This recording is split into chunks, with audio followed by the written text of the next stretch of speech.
The Wolf's ultimatum. The arrival. 2 days later, the bells of King's Landing rang again. This time, they didn't ring in panic or as a secret code for a hiding stag. They rang in celebration, or at least, the forced, desperate celebration of a city that just wanted the soldiers to stop killing people. Ned Stark, with a newly secured ice ancestral Valyrian steel sword of Stark's at his hip, stood atop the walls of the Gate of the Gods, looking down at the Kingsroad. Beside him stood Tywin Lannister. They were a study in contrasts. Tywin was resplendent in gold armor, his crimson cloak billowing in the wind, his face a mask of bored superiority. Ned was dressed in simple gray wool and battered mail, the dust of the trident still clinging to his boots. "He comes," Tywin said, his voice devoid of emotion. Below them, the vanguard of the main rebel host was approaching. The banners of House Baratheon, House Arryn, and House Tully snapped in the breeze. Thousands of men marched in good order, a stark difference to the chaotic mob of Westermen who had sacked the city days prior. "So he does," Ned replied. "You have kept the city intact," Tywin observed, his eyes scanning the streets where Stark patrols were aggressively maintaining order. "I kept it breathing," Ned corrected. "There is a difference. Robert will expect a coronation," Tywin said. "The throne room is scrubbed." "The blood is gone," Ned said. "The smell isn't." He turned away from the parapet. "Come, Lord Tywin, the king is here, we shouldn't keep him waiting." The Tower of the Hand. Before the council convened, Ned had one final loose end to secure. He made his way to the Tower of the Hand. The entrance was barricaded by umber men who looked more like bears in plate mail than guards. They saluted as Ned passed. Inside the solar, the atmosphere was thick with tension. Princess Elia sat by the hearth, clutching Rhaenys as if the stones themselves might attack her. Standing between them and the door was Sir Jaime Lannister. He had cleaned his armor, but the scratching on the white enamel from the fighting remained. He looked exhausted, leaning slightly against a heavy oak table. "Lord Stark," Jaime said, straightening up as Ned entered. "Sir Jaime," Ned replied. "Your father is in the city. He's riding to meet Robert now." Jaime's expression tightened, a flicker of something painful crossing his face. "I know. Uncle Kevin came to see me. He brought a message." "Let me guess," Ned said, pouring himself a cup of water from a pitcher on the table. "Lord Tywin wants you to put down the white cloak and pick up the crimson one. He wants his heir back." Jaime let out a bitter laugh. "He commanded it, said my time, playing guard, was over. He thinks he can just wipe away the vows because we won the war." "Tywin Lannister thinks he can buy anything," Ned noted. "Even honor." "He mentioned Tyrion," Jaime said, his voice dropping. "My brother. Father. He hates him. He calls him a stunted creature. He said that if I didn't return to the Rock, he'd be forced to leave the legacy to a monster."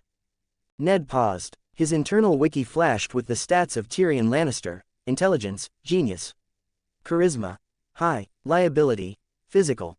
"Your father is a fool if he thinks size determines worth," Ned said quietly. "I've never met your brother, but I hear he reads as much as most men drink. A sharp mind can build an empire better than a sharp sword, Jaime. If your father can't see the asset he has in Tyrion, that's his failure, not yours." Jaime looked at Ned, surprised. "Most people just mock him. Most people are idiots," Ned shrugged. "But the choice is yours. Do you want to be the Lord of Castle Rock? Do you want to rule the West?"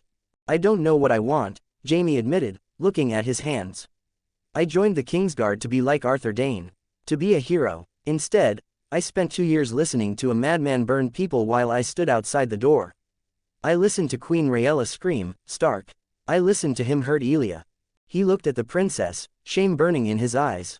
"We were told that we guarded the king, not the queen. That the king couldn't harm his own family. It was a lie. We were just fancy furniture for a monster." "Then stop being furniture," Ned said firmly. He stepped closer to the young knight. "A white cloak binds you, Jaime. It binds you to obey, to stand silent, to watch. It strips you of your voice and your will. Is that what you want? To trade one mad master for another, who knows how it will turn out?" Jaime looked up, startled. Robert is a good man, but he is a king. And kings demand obedience," Ned said. "You asked where you can do the most good. It isn't standing outside a door." Ned gestured to the window, toward the west. "It's at Castle Rock." "My father," Jaime started. "Your father rules through fear," Ned interrupted. "He sacked this city to prove a point. He sent monsters to kill children. That is the legacy of House Lannister right now. Blood and gold. Ned looked him in the eye. Go home, Jaime. Take off the cloak. Become the heir your father wants, but not the man he expects. Be the Lord of Castle Rock. You have vast lands, thousands of subjects. You have the power to feed them, to protect them, to give them justice. You can right your father's wrongs in a way no Kingsguard ever could. Jaime stared at him. The idea seemed to take root, fighting against years of conditioning. You think I should leave? I think the realm needs a good Lord Lannister more than it needs another sword in a white cloak, Ned said. Redeem your honor by ruling well. By being the lion who protects the pride, not the one who eats the cubs. Jaime took a deep breath. He looked down at his white armor, seeing the stains and the scratches. Then he looked at Elia. I think you might be right, Jaime whispered. I'm tired of watching. Then don't, Ned said. But for today, for right now, I need you to hold this door one last time, until the king arrives and we settle the fate of the princess. Can you do that? Jaime straightened his shoulders. I can. No one gets past me. Good, Ned nodded, because I need to go yell at a king. The small council chamber. The room was too small for the egos it contained. Robert Baratheon sprawled at the head of the table, his bandaged leg elevated. He looked pale, sweating through his tunic, but the crown, a hastily procured golden circlet, sat on his black hair. Jon Arryn and Hoster Tully sat to his right. Tywin Lannister sat to his left, looking like a statue carved from ice and gold. Ned entered and took the seat opposite Robert. Ned, Robert roared, though the volume made him wince. Finally, we've been waiting. Tywin tells me you've been busy playing City Watch Commander. Someone had to stop the looting, Ned said coolly, glancing at Tywin. Before there was no city left to rule. Details. Robert waved a hand. We won, Ned. The dragon is dead. The throne is ours. He leaned forward, his eyes darkening. Now, where are they? Where is who? Ned asked calmly. You know who. Rhaegar's spawn. The Martell woman. Tywin says you have them locked up in the Tower of the Hand. I have them under protection, Ned corrected. Bring them out, Robert commanded. I want to see them. I want to see the end of the dragon line. To what end? Ned asked. Do you intend to execute a little girl and a grieving mother?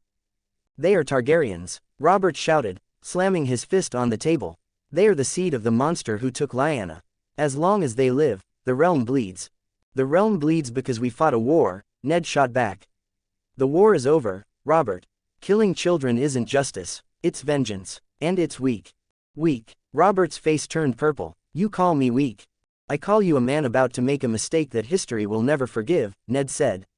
He stood up, leaning over the table. I didn't march south to become a child killer. I didn't build a bridge in 4 days to watch you turn into Aerys. Careful, Stark, Tywin warned softly. Ned rounded on him. Be silent, Lord Tywin. We all know what you intended. You sent the mountain to the nursery. You wanted to present Robert with broken bodies so you could wash your hands of your late arrival. Tywin's expression didn't flicker, but the air in the room grew deadly cold. I sought to secure the succession. You sought to murder a baby, Ned snapped. Well, you succeeded with the boy. Aegon is dead, but the girl lives, and she stays living. The boy is dead, Robert asked, his anger deflating slightly. Killed in the sack, Ned lied smoothly. But Rhaenys lives, and Elia lives. They cannot stay here, Robert grumbled. I won't have them in my sight. Then send them away, Jon Arryn interjected, playing the peacemaker. Ned offers them sanctuary in the north. They will be hostages, Robert. Insurance against Dorne. If we kill them, Dorne rises. If we keep them, Dorne kneels. Robert looked at Jon, then at Ned. He hated it. He wanted to smash every vestige of Rhaegar from the world. But he saw the look in Ned's eyes. The steel. You'd fight me for them? Robert asked, hurt leaking into his voice. For Rhaegar's runts. I'd fight you for your own honor, Ned said. Because you're my brother, and I won't let you damn yourself. Robert sighed, a heavy, rattling sound. Fine, take them, take the damn girl, take the woman, freeze them in Winterfell, just get them out of my city. And a marriage, Jon Arryn ventured cautiously, to unite the claims, Rhaenys to your heir. No, Robert's rejection was instantaneous and violent. He slammed his hand onto the table, making the wine goblets jump. I will not have my son marry a dragonspawn, Robert shouted, spittle flying. I will not have that tainted blood mixed with mine. Never. I want the dragon blood gone. Ned stared at him, He felt the sheer stupidity of the statement bubbling up like bile. Tainted blood? Ned asked quietly. Yes. Dragon filth. It's madness in the veins. Robert, Ned said, his voice dangerously calm. Who was your grandmother?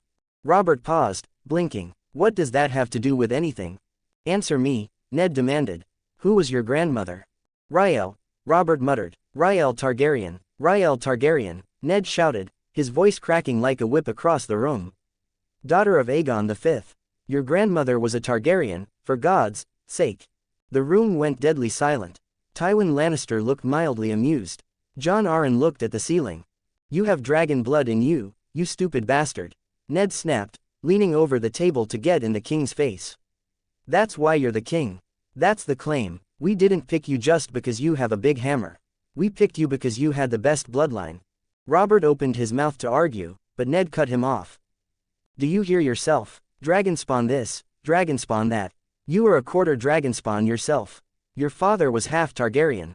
If dragon blood is tainted, then so are you. So is Stannis. So is Renly. Robert sat there, mouth agape. He looked stunned. No one spoke to him like that.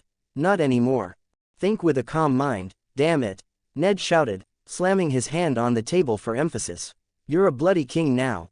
Stop acting like a hurt suitor and start acting like a ruler. Don't go spouting this kind of nonsense outside this room, or everyone will laugh at you. The king who hates his own grandmother. Is that the song you want them to sing? Robert looked at Jon Arryn. Jon shrugged helplessly. He looked at Hoster. Hoster was inspecting his fingernails. Robert let out a long, heavy sigh. The anger seemed to deflate out of him, punctured by Ned's logic. I hate it when you yell, Robert mumbled, looking like a chastised schoolboy. I yell when you're being an idiot, Ned said, straightening up. Fine, Robert grumbled. Fine, you win. You always win. Take the girl, take the mother, keep them in Winterfell, marry her to your son, marry her to a snow bear, I don't care. Just keep them away from me. So it is final, Ned declared, looking around the room to ensure there were no objections. Elia Martell and Princess Rhaenys will live in Winterfell under my protection. Rhaenys will marry my son, or perhaps your son in the future if you gain some sense. They are wards of the North. Done, Jon Arryn said, scribbling it down before Robert could change his mind. It is settled. Done, Ned said. There is also the matter of the other prisoners, Ned continued, not giving Robert time to change his mind. Varys and Pycelle are in the black cells. Jon Arryn frowned. Grand Maester Pycelle, he opened the gates, Ned said. He convinced Aerys that Tywin was a friend. He betrayed his king. And Varys, he's a spy who served a madman. I don't trust either of them. Keep them in irons for now, Robert agreed. And the Kingslayer.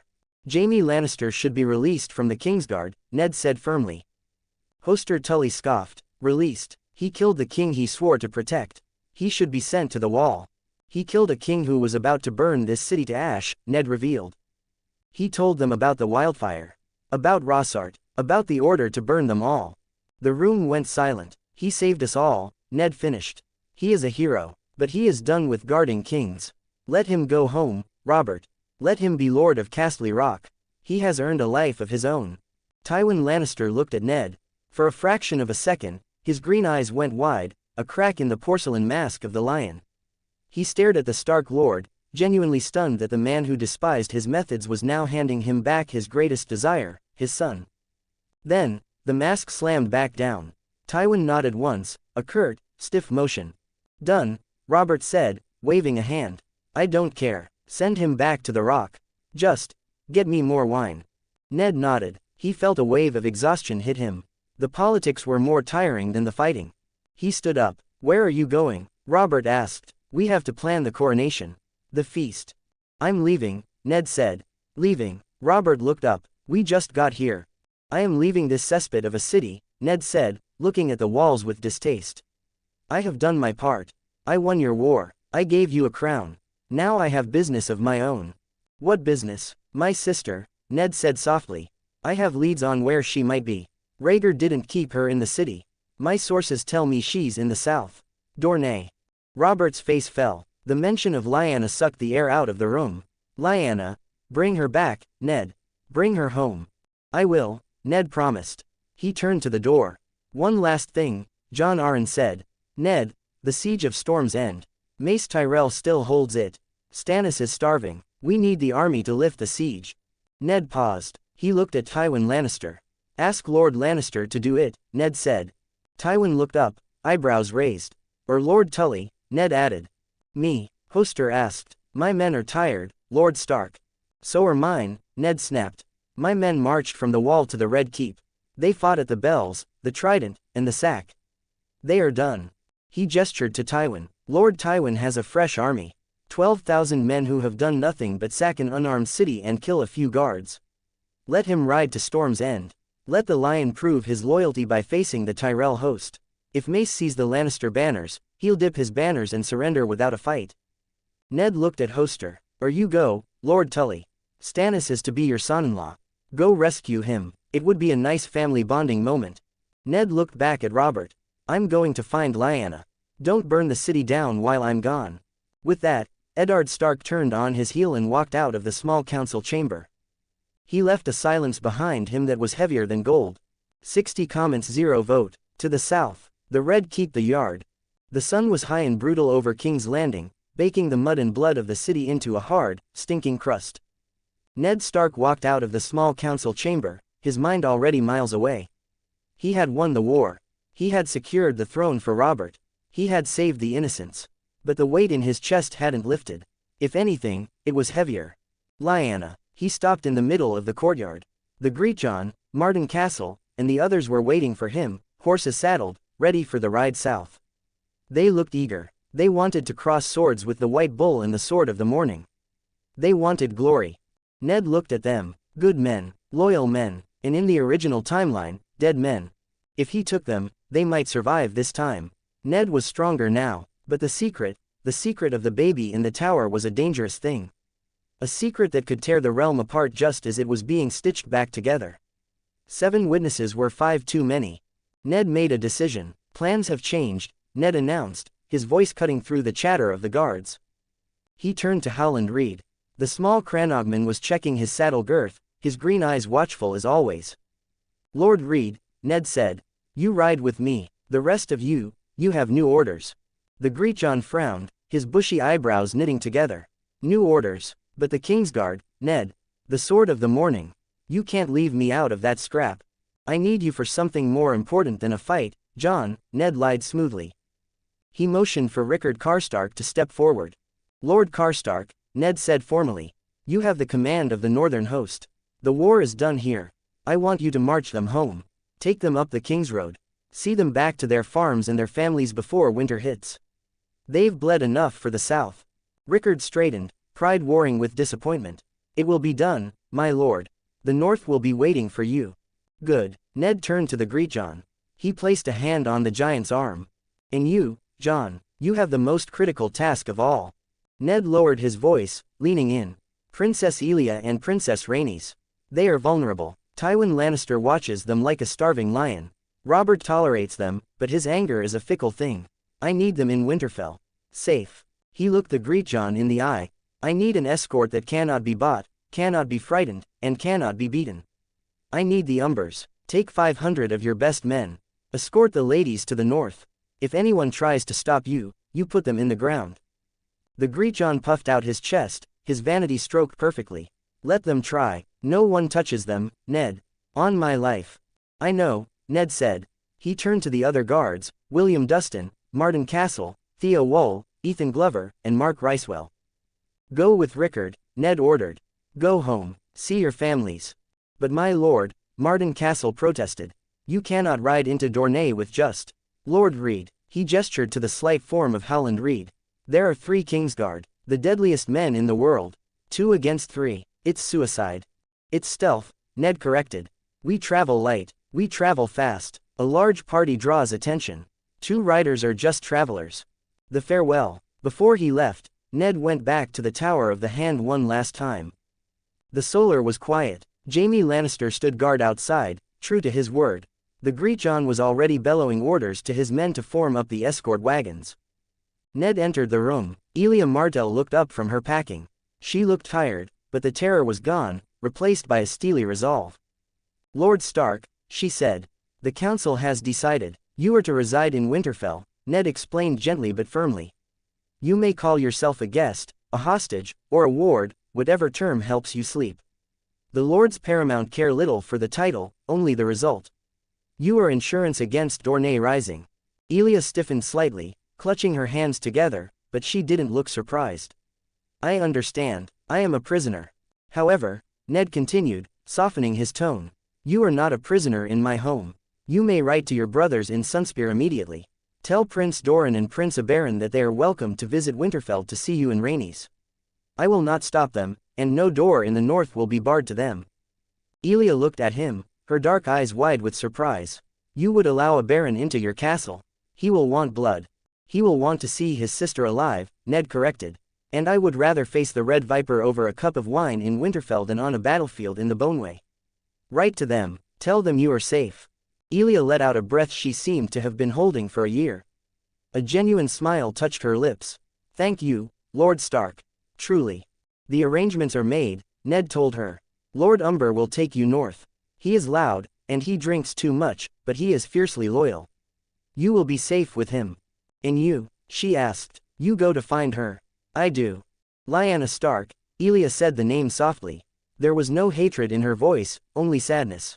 If she lives, tell her. Elia trailed off. What could she say to the woman her husband had died for? The woman who had inadvertently sparked the fire that burned Elia's family. Tell her that I do not blame her, Elia said finally. We were all pieces in a game we didn't know how to play. I will, Ned promised. And you will come back? Elia asked, a flicker of fear returning. To the north, you are our shield, Lord Stark. Without you, I will come back, Ned swore. I just have to retrieve a part of my family first. He bowed to her, ruffled Rhaenys' hair, and walked out. The road south. Ned and Howland rode out of the King's Gate an hour after lunch. They wore simple cloaks, gray for Ned, moss green for Howland, over their mail. No banners, no fanfare, just two men on fast horses heading into the heat. They rode hard. Ned set a punishing pace. By nightfall of the first day, they were deep in the Kingswood, miles ahead of where any normal riders would be. They made camp in a small clearing. Ned built a fire while Howland tended the horses. The Cranogman was quiet, but his eyes missed nothing. He had watched Ned all day, watched the way he moved, the way the horses seemed to gain a second wind whenever Ned touched them. They sat by the fire, eating dried beef and hardtack. The flames crackled, casting long shadows against the trees. You aren't just a soldier anymore, Ned, Howland said. It wasn't an accusation, it was a statement of fact. Ned looked at the fire. He poked it with a stick. Sparks flew up into the night sky. No, Ned admitted, I'm not. I saw you at the Trident, Howland said softly. I saw you move. Men don't move like that. And I saw you in the city.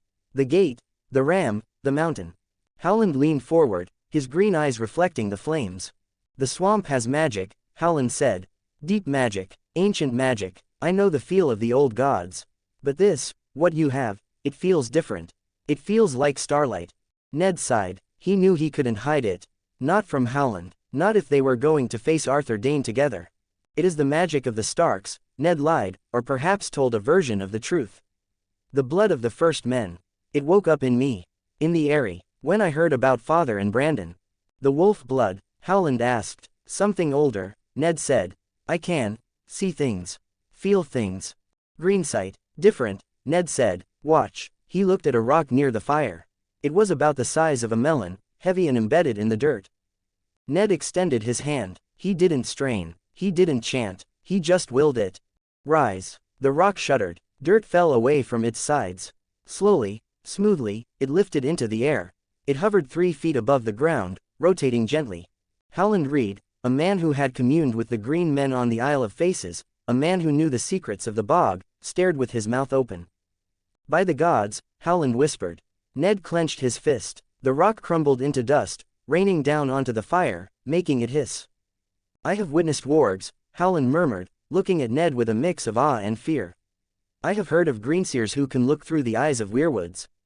But this, lifting stones, crushing them, that's the least of it, Ned said, looking at his hand. I can strengthen my body. I can move faster than the eye can follow. I can sense life around me. He looked at Howland. And I can heal. Howland blinked. Heal? I think so, Ned said. I haven't mastered it yet. But I can feel the life energy in things. I can manipulate it. Ned's expression grew dark. The firelight cast deep hollows in his eyes. Lyanna is dying, Howland. Howland stiffened. You saw this. I feel it, Ned said, tapping his chest. Like a candle guttering out. She is at the Tower of Joy. And she is hurt. Or sick. If I get there and I can't save her. He clenched his fist again. I need to be ready. I need to be better.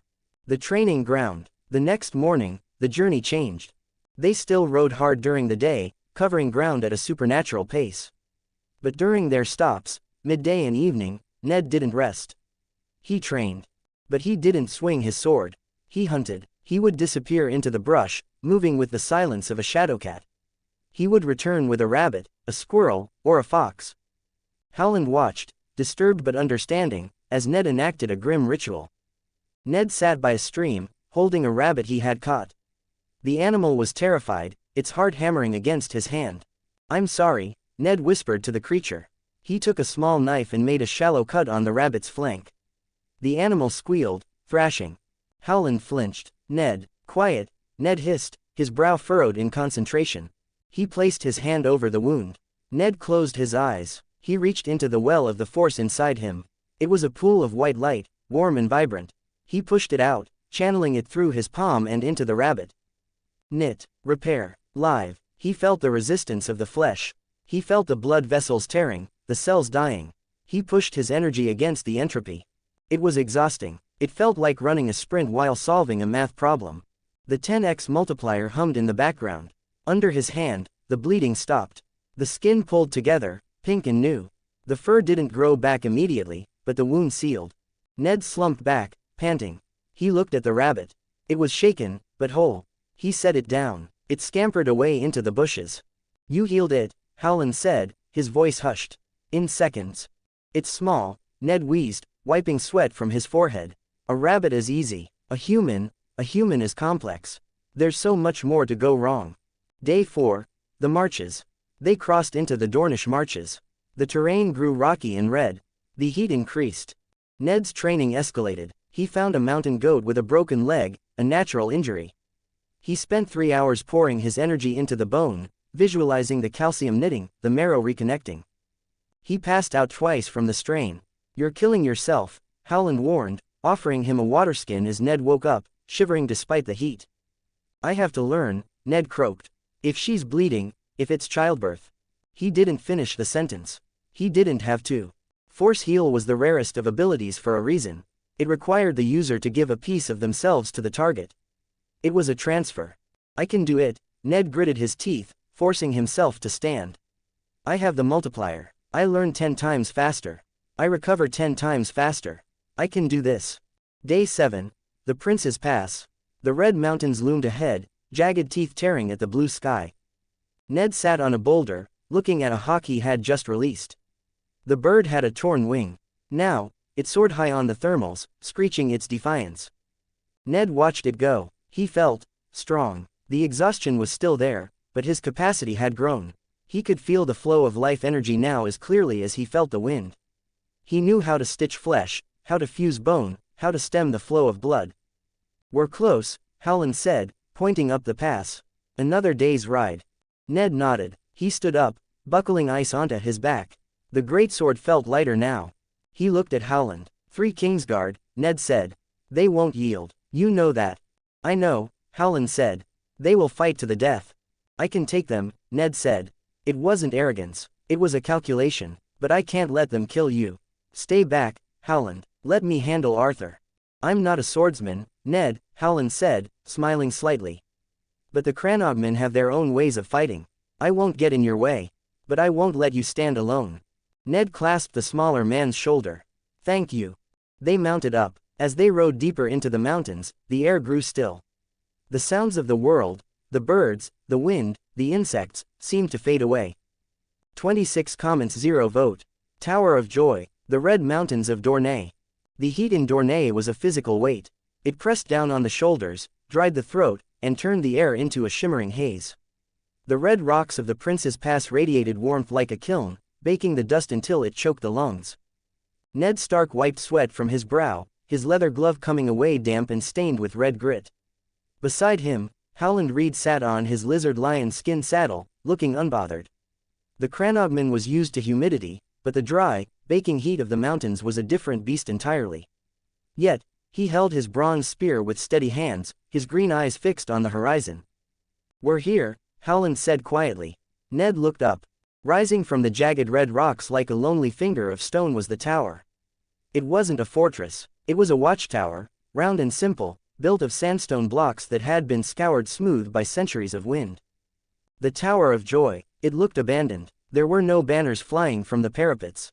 No guards patrolling the ridge. Just the whistling of the wind through the pass and the screaming of a hawk high above. But at the base of the tower, standing in the shadow of the entrance, were three figures. They wore white cloaks that gleamed in the harsh sunlight, stark against the red stone. Their armor was white enamel, polished to a mirror sheen. They stood perfectly still, like statues placed there by the gods to guard a holy secret. Ned closed his eyes for a heartbeat, extending his senses. He felt them. Gerald Hightower, the White Bull, a presence like a granite mountain, heavy, immovable, rooted in duty. Oswell Went, the Bat, sharp, cynical, a coil of dark humor hiding a lethal edge. Arthur Dane, the Sword of the Morning. Arthur felt different. In the shimmering web of life Ned had learned to perceive, Arthur wasn't a wall or a blade. He was a star, a point of absolute, blinding focus. He was the deadliest man Ned had ever sensed. And behind them, up in the tower, Ned pushed his senses higher. He braced himself for the feeling of a dying flame, of blood and endings. But he didn't find it. He felt life, strong, vibrant life, a woman, anxious and weary, but burning bright, and within her, a second life, a strong, steady heartbeat.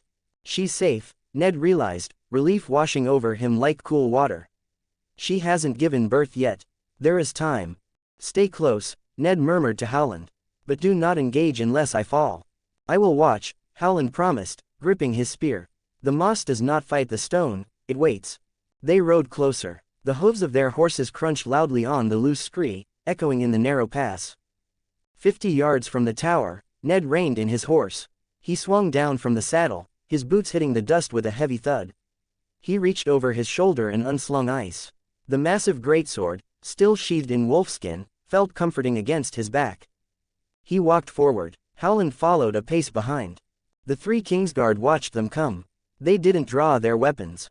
They didn't shout a challenge. They just watched with the calm assurance of men who had never known defeat. They were the best of the best, the white shields that guarded the dragon. Ned stopped 10 paces away. The silence stretched, heavy and taut as a bowstring. I looked for you on the trident, Ned said finally. His voice was hoarse from the dust, but steady. We were not there, Sir Gerald Hightower answered. His voice was deep, gravelly, like stones grinding together. The Lord Commander stood in the center, a tower of a man. Woe to the usurper if we had been, Sir Oswell Went added, a thin, black-humored smile touching his lips as he sharpened a whetstone against his thumb. I know, Ned said. Robert killed Rhaegar. The war is over. King's Landing has fallen. Aerys is dead. The three knights didn't flinch. They didn't look surprised. They stood like men who had already accepted their ghosts. Sir Jaime killed him, Ned continued, watching their eyes for any flicker of reaction. He did it to save the city from wildfire. A tragedy, Arthur Dane said. His voice was sad, melodic, the voice of a poet who happened to be the greatest killer in the world. But kings die, and new kings rise.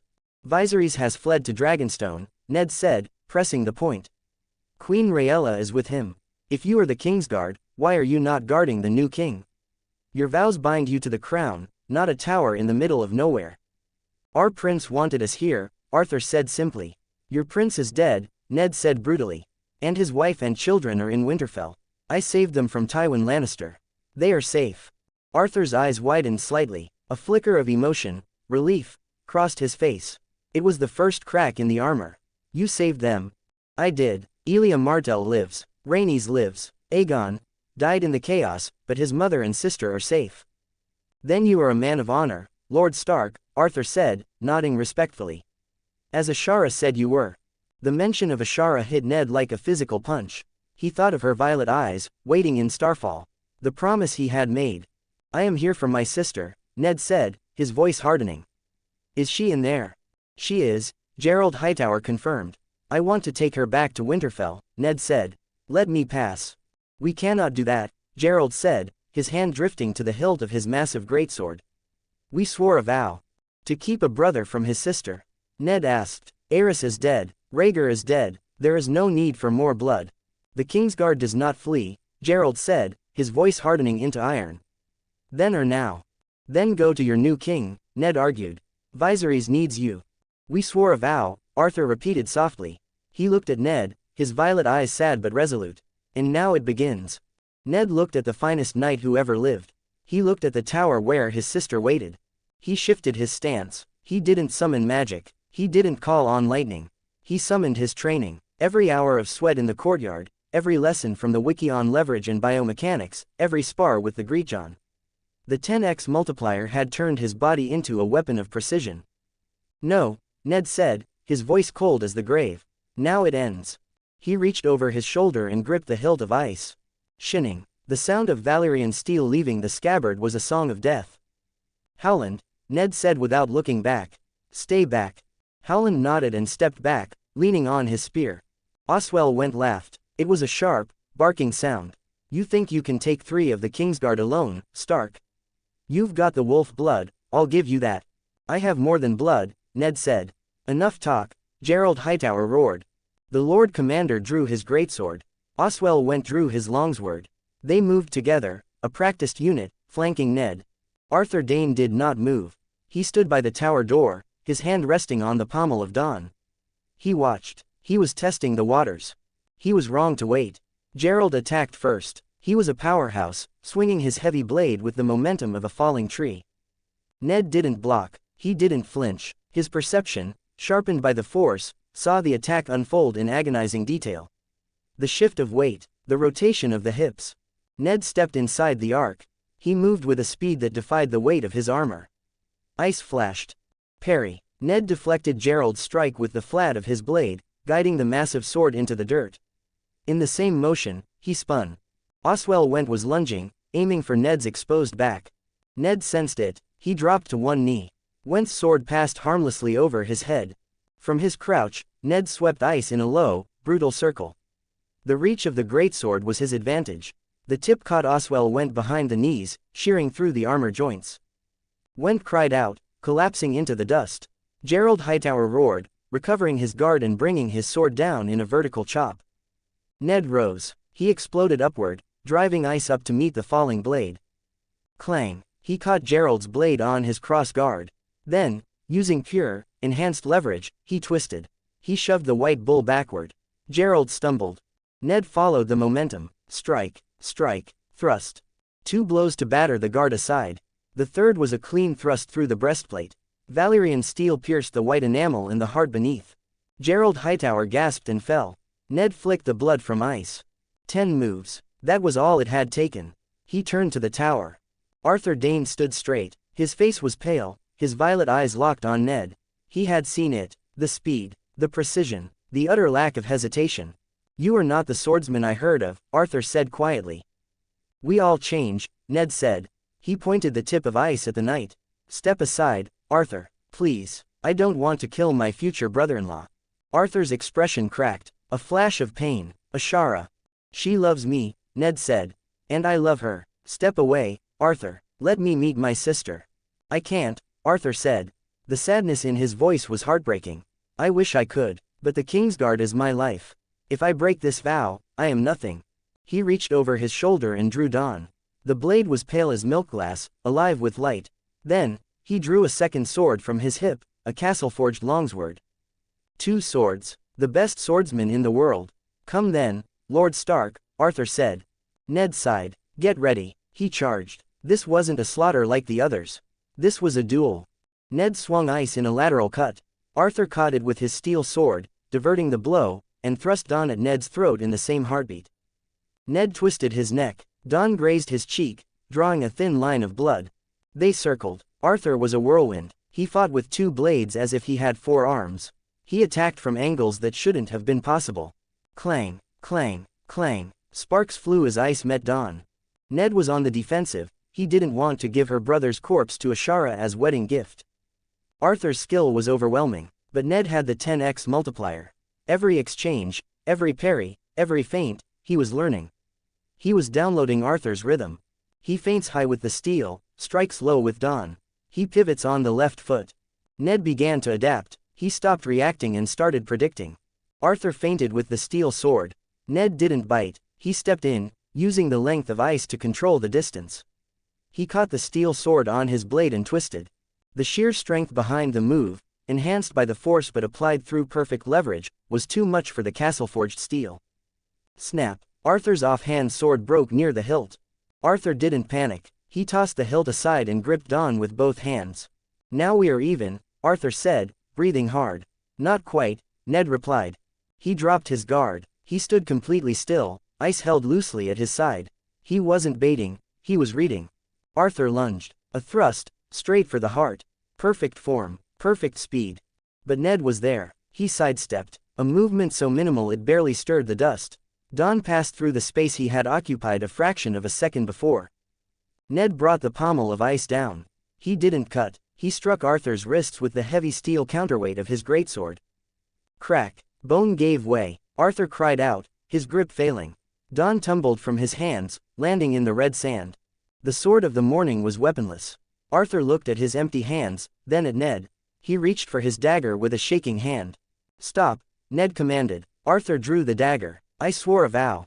Ned dropped ice. He stepped inside Arthur's guard. He didn't use magic. He used a simple, brutal cross counter he had practiced 1,000 times. His fist connected with Arthur's jaw. The impact was solid, heavy, and final. Arthur Dane's head snapped back. His eyes rolled up. He crumpled to the ground, unconscious. Silence fell over the Tower of Joy. Ned stood over the fallen knight, his chest heaving. He wiped the blood from his cheek. He looked at his hands. They were trembling, but not from fear. From the sheer intensity of the focus he had maintained. "Tie him up," Ned wheezed to Howland. "Use the good rope." Howland stepped forward, eyes wide. "You defeated him, without a scratch." "He scratched me," Ned pointed to his cheek. Ned picked up ice. He sheathed it. Then he walked over to Dawn. He picked up the pale blade. It was light, humming with a warmth that felt like morning sunlight. He walked back to Arthur and stuck the sword in the sand next to his head. "Sleep well," Ned whispered. He turned to the tower.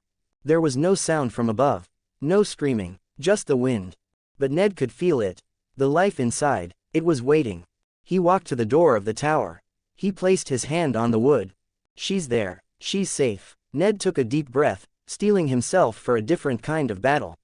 He pushed the door open and began the long climb up the stairs. 50 comments, 0 vote. The blue rose. The room at the top of the world. The stairs of the Tower of Joy spiraled upward, a narrow throat of stone that seemed to swallow the light. Ned climbed them slowly. Every step was heavy, not with fatigue, but with dread. He had fought armies. He had faced the mountain. He had dismantled the Kingsguard. But this, walking through a wooden door to see his little sister, felt like the hardest thing he had ever done. He reached the landing. The door was heavy oak, banded with iron. He pushed it open. The room was circular, dominated by a large window that looked out over the red mountains. The air inside was thick, smelling of lavender, old rushes, and the metallic tang of fear. A maid-servant stood by the window, wringing her hands. When she saw Ned, blood-spattered, grim-faced, carrying a sword that looked like it could cleave the world, she let out a small squeak and backed against the wall. But Ned ignored her. His eyes were fixed on the bed. Lyanna Stark lay there. She looked small. In Ned's memory, Lyanna was a force of nature. She was the girl who rode like a centaur, who poured wine over Benjen's head at feasts, who laughed louder than anyone in Winterfell. She was wild beauty and iron will. The woman in the bed was a ghost of that girl. Her face was gaunt, her cheekbones sharp enough to cut. Her skin was pale, save for the fever flush high on her cheeks. Her belly was swollen, a mound of life beneath the thin linen sheet. She was awake. Her gray eyes, stark eyes, were fixed on the door. When she saw him, her breath hitched. "Ned," she whispered. Her voice was thin, a dry leaf scraping on stone. Ned crossed the room in 3 long strides. He dropped to his knees beside the bed, ice clattering to the floor forgotten. "I'm here, Leah," he choked out. "I'm here." Lyanna looked at him, really looked at him, as if trying to confirm he wasn't a fever dream.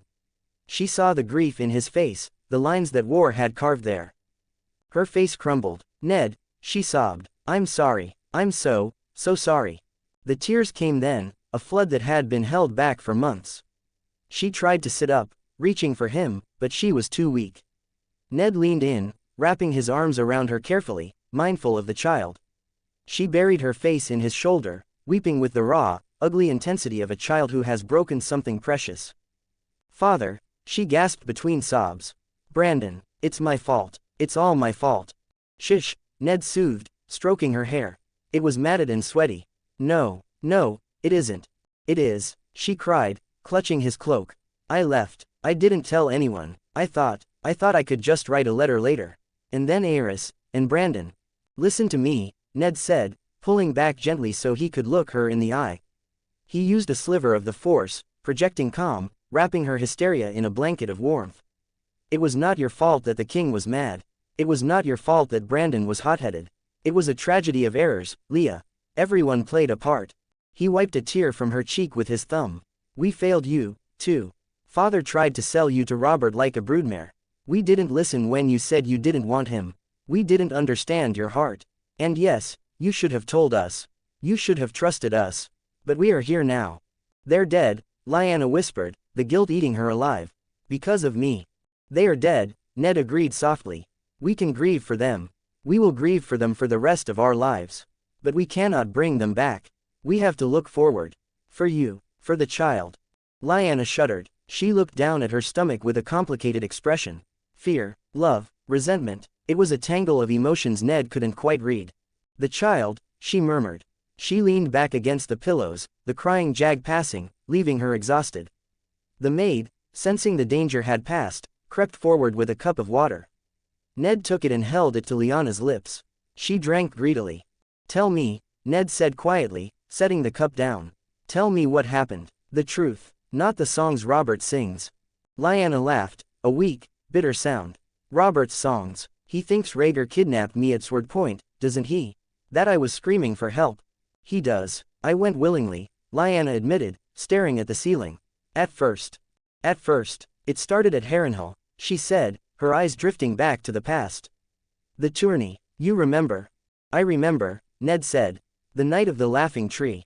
Lyanna smiled faintly. That was me. Ned blinked. You. I wanted to teach those squires a lesson, she said, a spark of the old wolf blood flaring. For Howland, they beat him, so I found some mismatched armor. I painted the shield, I rode against them. And you won, Ned said, impressed despite himself. But, the king sent Rhaegar to find the mystery knight. He found me, Lyanna said. I was hiding in the woods, trying to get the armor off. He found me half-dressed, struggling with a gorget. She closed her eyes. I thought he would arrest me. Take me to his father. Instead, he laughed. He said I was the bravest thing he'd ever seen. He helped me out of the armor. He sat with me and we talked. Not about crowns or kingdoms. About songs. About freedom. He charmed you, Ned said. He listened to me, Lyanna corrected. Robert never listened. Robert looked at me and saw a trophy. Rhaegar looked at me and saw me. So you ran away with him. He wrote to me. After the tourney, he told me he couldn't stop thinking about me. He told me Elia was sickly, that she couldn't give him another child, that their marriage was political ash. He promised me a life where I wouldn't be just a lady in a castle. He promised we would be free. Her face darkened. The fond memory twisted into something uglier. We married, she whispered. Before a weirwood tree. He said he wanted it done right, by my gods and his. And then, Ned asked. Then, the song stopped, Lyanna said. Her voice went cold, and the prophecy started. Prophecy. The prince that was promised, Lyanna recited, the words sounding foreign and heavy on her tongue. The song of ice and fire. The dragon must have 3 heads. She looked at Ned, her eyes wide and haunted. He didn't love me, Ned. Not really. He loved a prophecy. He loved what I represented. Ice. Stark blood. He was obsessed with it. He had books, scrolls, ancient things. He would read them while I slept. He would wake me up in the middle of the night to measure my belly, to talk about signs and comets. She shuddered. He needed a 3rd head for his dragon. Elia couldn't give it to him. So he found me. I wasn't a wife. I was a vessel, a womb to breed a savior. Ned felt a surge of anger toward the dead prince. Rhaegar Targaryen, the melancholic hero, the misunderstood artist. In reality, He was just another Targaryen madman, chasing ghosts while the real world burned. When did you realize? Ned asked. When the war started, Lyanna said. When we heard about Brandon. I wanted to go home. I wanted to go to King's Landing and beg Aerys for mercy. Rhaegar, he wouldn't let me. He kept you prisoner. He said it was for my safety, Lyanna said bitterly. He said the child was too important. The third head must be born. He brought me here, to this tower in the middle of nowhere. And he left me with his Kingsguards. To protect you, Ned said. To keep me in, Lyanna corrected. They weren't guards, Ned. They were jailers. Polite, honorable jailers in white cloaks, but jailers all the same. I tried to leave. Once, Esser Oswell stopped me at the door. He was smiling, but he had his hand on his sword. He said, "The prince commanded you stay, my lady." Ned's grip on the bedsheet tightened until his knuckles cracked. So he left you here to rot while he went to play soldier. He went to save his dynasty, Lyanna said tiredly. He kissed my forehead and told me that when he returned, the world would be changed. That our daughter would save everyone. He didn't return, Ned said. I know, Lyanna whispered. I felt it, a few days ago, a cold feeling in my heart, like a string snapping. She looked at Ned. He's dead, isn't he? Robert killed him. Yes, Ned said, at the Trident. Good, Lyanna said. The word hung in the air. He ruined everything, she whispered. For a prophecy, for a dream. I loved him, Ned. I really did, but in the end, I think I hated him more. She winced, a spasm of pain crossing her face. Her hand went to her belly. The baby, Ned said, alarmed. Is it coming? Soon, Lyanna gasped, relaxing as the contraction passed.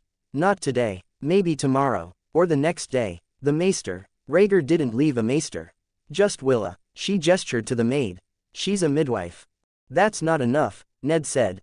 You look like death. Lyanna managed a weak smile. I feel like it. The fever comes and goes. We will get you through this, Ned said fiercely. I have learned things, Leah. Ways to help. He thought of his training in the mountains. The rabbits, the goats, the flow of life energy. He would keep her alive. He would force her to live if he had to. The Kingsguard, Lyanna asked, looking toward the window. Arthur, he was kind to me. He brought me water. He sat with me when the nightmares came. He was the only one who seemed to care about me, not just the prophecy. But he said he couldn't let me leave. His vows. Arthur is alive, Ned said. Lyanna's eyes widened. Alive, but the fighting. I defeated them, Ned said. Gerald and Oswell are dead. They wouldn't yield. But Arthur, I knocked him out. He's tied up downstairs.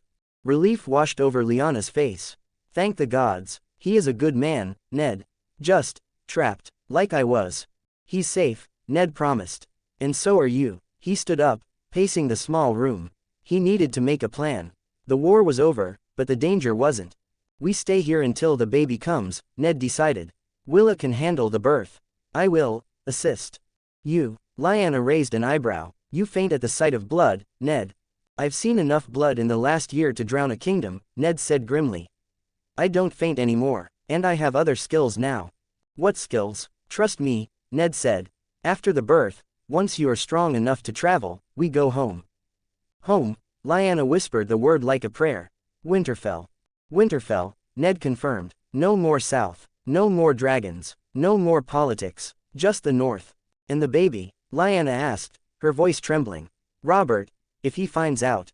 Robert will never know, Ned said. The baby is mine. Lyanna blinked. Yours, my bastard, Ned said, formulating the lie that would save a life. Born of a wartime romance. Willa here, he looked at the maid, who nodded frantically, understanding the game. She is the mother, or maybe Ashara, we'll decide the story later. But the boy, or girl, returns to Winterfell as a Stark. He has Targaryen blood, Lyanna warned. Robert will hunt him. He has Stark blood, Ned countered. And he will be under my roof. Let Robert hunt, he'll find nothing but snow. And if war knocks on the north, then there will be 20,000 swords between Robert and the baby. He walked back to the bed and took her hand again. You are safe, Leah. The pack survives. Lyanna squeezed his hand. Her grip was weak, but it was there. The lone wolf dies, she whispered the old adage. But the pack survives, Ned finished. He sat with her as the sun went down, casting long red shadows across the floor. He told her about Benjen, about the bridge he built, about the new glass gardens he planned to construct. He talked about boring, mundane things to anchor her to the world. Downstairs, the greatest knight in the world was tied to a post, defeated by a man who shouldn't have been able to touch him. Outside, the world was changing. But in the tower, for the first time in a year, there was peace. 38 comments 0 vote. Tower of Joy 2. The Tower of Joy, the upper chamber. The shadows in the room were lengthening, stretching like long, dark fingers across the stone floor. The heat of the Dornish day was beginning to break, replaced by the swift, dry chill of the desert evening. Ned sat by the window, watching the play of light on the red mountains. Lyanna lay in the bed, exhausted by her confession and the weight of the memories she had dragged into the light. There was a soft knock on the doorframe. Howland Reed stepped inside. The Cranogman had washed the dust of the road from his face, though his moss-green cloak still smelled faintly of horse and swamp. He moved with the quiet grace of a man who knew how to walk on water. He stopped at the foot of the bed, looking at the woman who had once been the Knight of the Laughing Tree. "It has been a while, my lady," Howland said softly. "Since we last saw each other." Lyanna turned her head. A genuine smile, weak but warm, broke through the mask of pain on her face. "Howland, the little Cranogman who fought 3 squires. And the she-wolf who saved him," Howland replied, bowing low. "You look different without the mismatched armor. And you look taller," Lyanna teased, her voice raspy. "Or maybe I'm just lying down." Howland chuckled. "I think the mountains just make me look big by comparison. In the neck, the trees make everyone look small. Here, I am a giant among the rocks. Come, sit." Lyanna patted the edge of the mattress. Howland sat, and for the next hour, the war didn't exist. There were no dragons, no rebellions, no prophecies. Just 3 friends talking about home. Howland told stories of the journey, embellishing Ned's grumpiness and making Lyanna giggle until she had to hold her swollen belly. As the sun dipped below the peaks, painting the sky in violent shades of purple and orange, Ned stood up. "I need to leave you for a bit," Ned said. Lyanna looked panic-stricken for a second. "Where?" "Just downstairs," Ned reassured her, squeezing her hand. "And to find food. We can't eat sand, and the supplies in the tower are low." "Howland, keep her company. Keep her smiling." "I will tell her about the time you tried to dance with a Sharadane and stepped on her foot," Howland promised. "I did not step on her foot," Ned lied, his ears turning pink. "It was a complex Dornish maneuver." "Go," Lyanna said, shooing him. "Bring us something that doesn't taste like salted beef." The base of the tower. Ned descended the spiral stairs. The air grew cooler as he went down, the stone retaining the night's chill. He walked out into the twilight. Arthur Dane was sitting against the wall of the tower. His hands were still bound, but he looked alert. His violet eyes tracked Ned as he emerged. Ned walked over to him. He drew his dagger. Arthur didn't flinch, he just watched. Ned reached down and cut the ropes binding Arthur's wrists. "Lord Stark?" Arthur asked, rubbing his chafed wrists. "The war is over, Sir Arthur," Ned said, sheathing the dagger. "And I don't like keeping men tied up like dogs. You aren't a prisoner." Arthur stood up. He was stiff, but his movements were still fluid and dangerous. He looked at Dawn, which was still stuck in the sand where Ned had left it. He didn't reach for it. "You could have killed me," Arthur said. "When I was down, you could have finished it." "I could have," Ned agreed. "But I have seen enough death. The Trident was a river of blood. King's Landing was a slaughterhouse. I'm tired of it, Arthur. And if I kill you, your sister will be mad at me. Imagine showing her brother's corpse as a wedding gift to the bride." He looked at the knight, measuring him. "Besides, let the wounds heal for a while before we start ripping them open again. Even if we don't start another war, there will always be someone stupid enough to try. The realm will bleed again. It always does." Ned stepped closer. "You swore vows, Arthur. To the king, to the Kingsguard." "For life," Arthur said automatically. "And what of the vows of a knight?" Ned asked. "The vows you took before you put on the white cloak. To protect the weak, to defend the innocent, to be just." Arthur looked away, his jaw tightening. "Which takes priority?" Ned pressed. "The vow to a madman who burns people alive? The vow to a prince who chases prophecy at the cost of thousands of lives? Or the vow to the helpless?" He pointed up at the tower window, where a faint light was glowing. "There is a baby up there. Or there will be soon.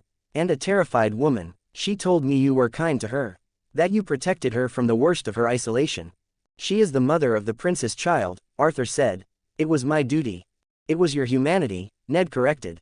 You cared. I saw it in your eyes when we fought. You didn't want to be here. You wanted to be doing something right. Ned sighed, looking out at the darkening desert. Use the life I gave you, Arthur. Don't throw it away on a lost cause. Defend Rhaenys. Defend the baby Lyanna carries. Be the shield that guards the realms of men, not the shield that guards a dynasty of ghosts.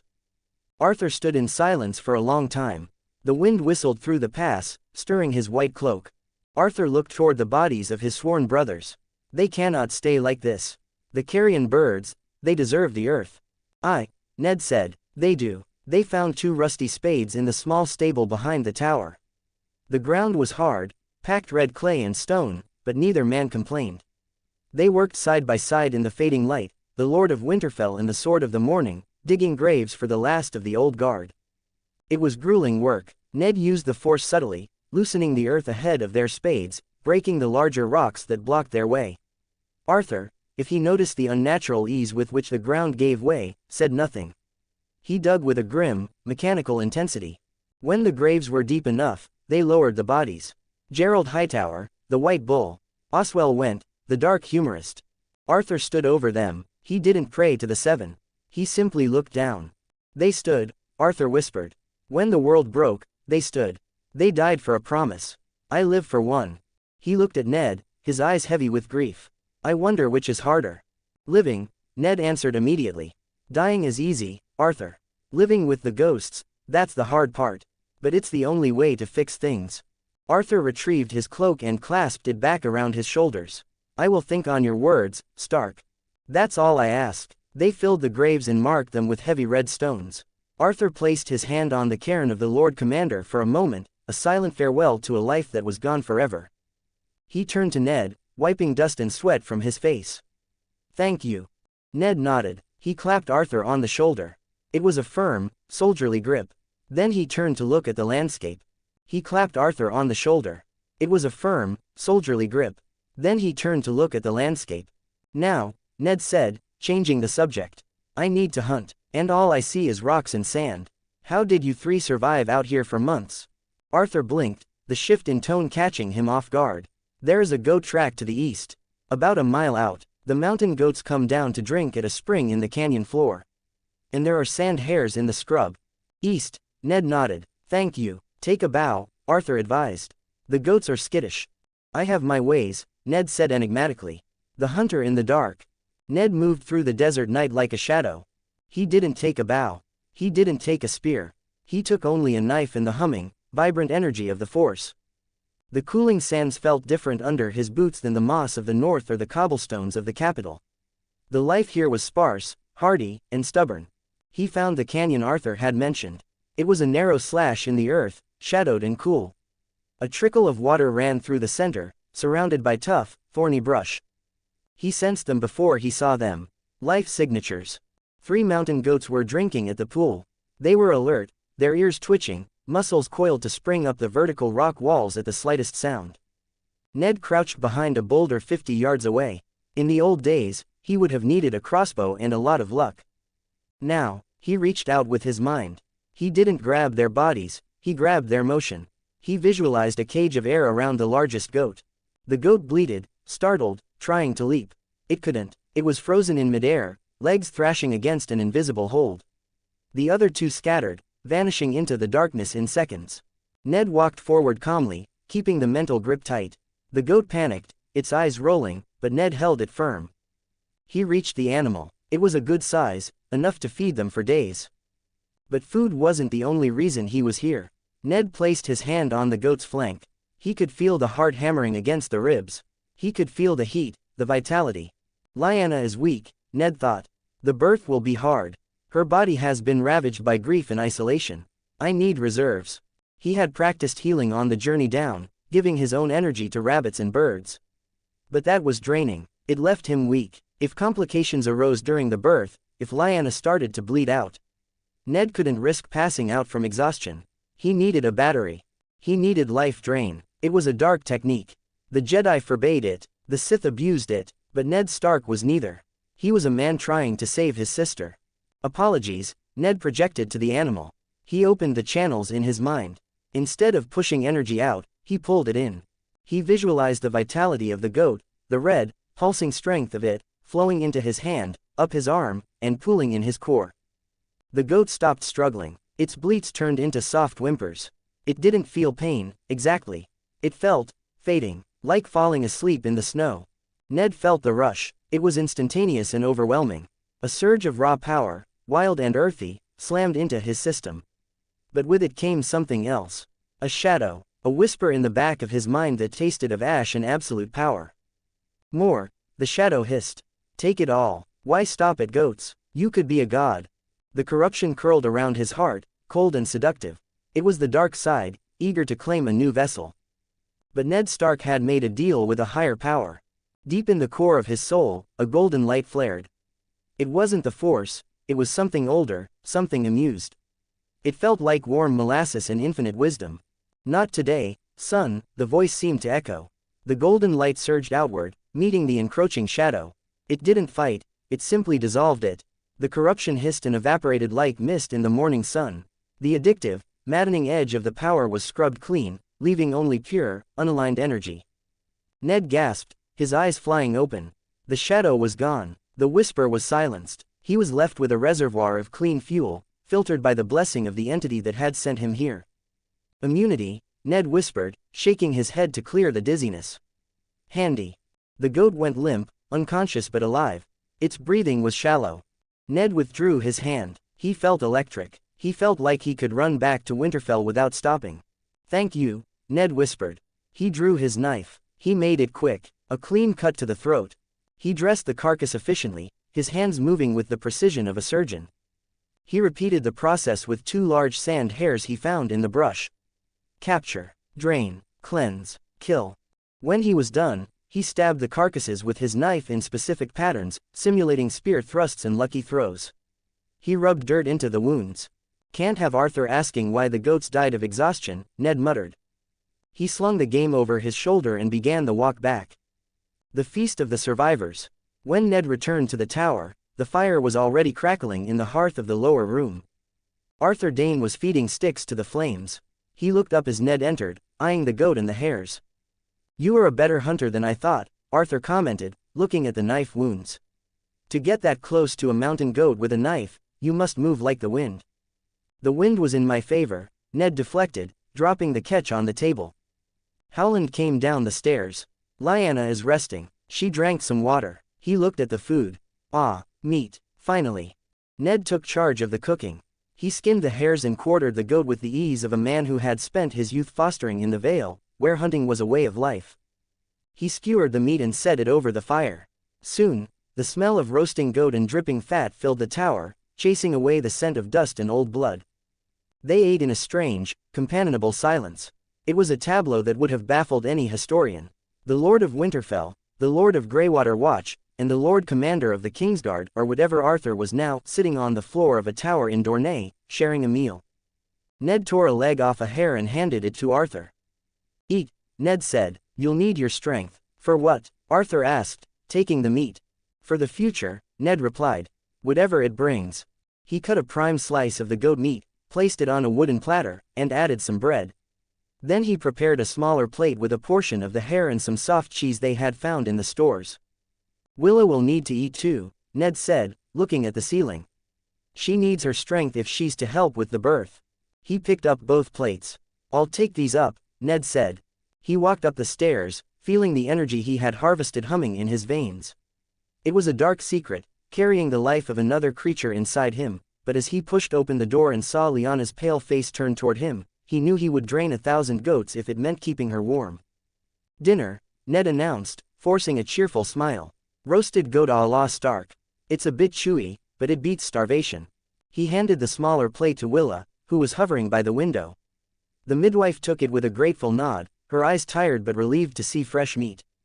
Thank you, my lord, Willa whispered, retreating to her corner to eat. Ned sat by the bed. He fed Lyanna small bites, watching her eat. Every swallow seemed to give her a little more color. It's good, she whispered. It is, Ned agreed. He placed his hand over hers. Under the skin, he pushed a tiny, microscopic thread of the stolen energy into her. Just enough to ease her pain. Just enough to help her sleep. Rest now, Leah, Ned said. I'm here, we're all here. She closed her eyes, her breathing deepening into sleep. Ned stayed by the window, watching the stars wheel overhead. He touched the force, feeling the vast, indifferent universe around him. He was a small man in a big world, playing with powers he barely understood. But he had food in his belly, a sword at his hip, and a promise to keep. I will save her, Ned vowed to the night. Whatever the cost. 32 comments 0 vote. A song of ice and fire. The long wait. The next 2 days passed in a blur of heat and anxiety, but for Ned Stark, they were days of intense, focused preparation. The Tower of Joy, usually a place of silence and wind, hummed with a tension that was tighter than a bowstring. But inside the upper chamber, the air felt different. It felt charged. Ned spent every waking moment with Lyanna. He sat by her bedside, holding her hand, telling her stories of Winterfell, of Benjen's pranks, of the glass gardens he planned to build, of the snow that blanketed the Wolfswood in silence. He talked until his voice was hoarse, anchoring her to the world of the living. But beneath the conversation, he was working. He was a battery. He had stored the vitality of the mountain goats and hares in a mental reservoir, a pool of raw, uncolored life energy. Now, he was carefully decanting it into his sister. He didn't just dump it in, that would be dangerous. He wove it into her system. He strengthened the walls of her heart. He saturated her blood with vitality. He reinforced the muscles that would soon be tested to their limit. Lyanna didn't know what he was doing, but she felt the effects. The pallor of her skin faded, replaced by a healthy flush. The dark circles under her eyes lightened.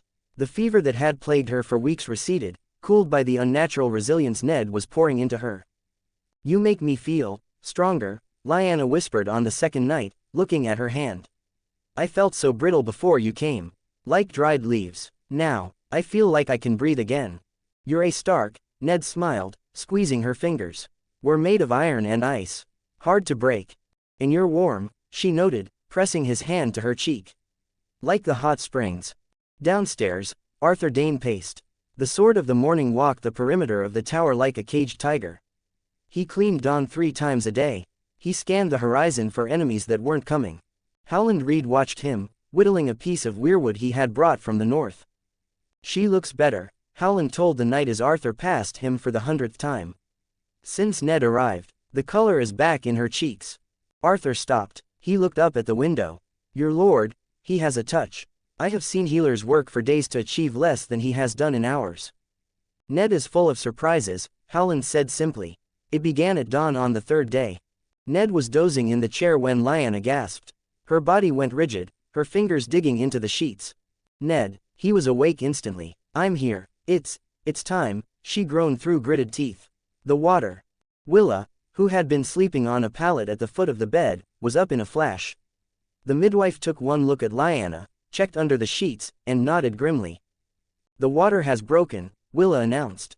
She turned to Ned. My lord, you must leave.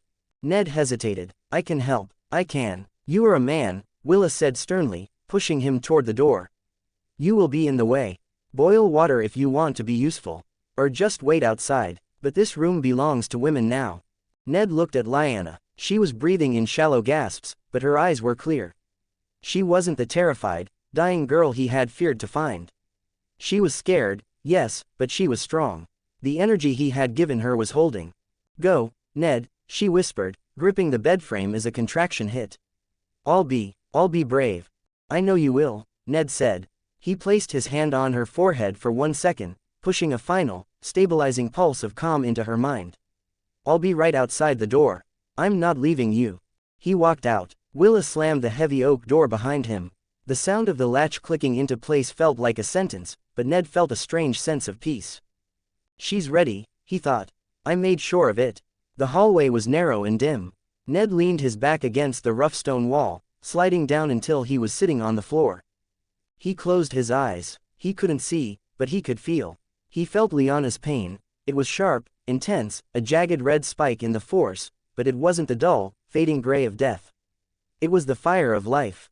Heavy footsteps echoed on the stairs. Arthur Dane appeared, followed by Howland. Is it happening? Arthur asked, looking at the closed door.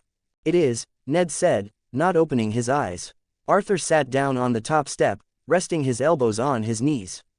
He looked anxious. I have heard, sometimes the fever takes them, even when they seem strong.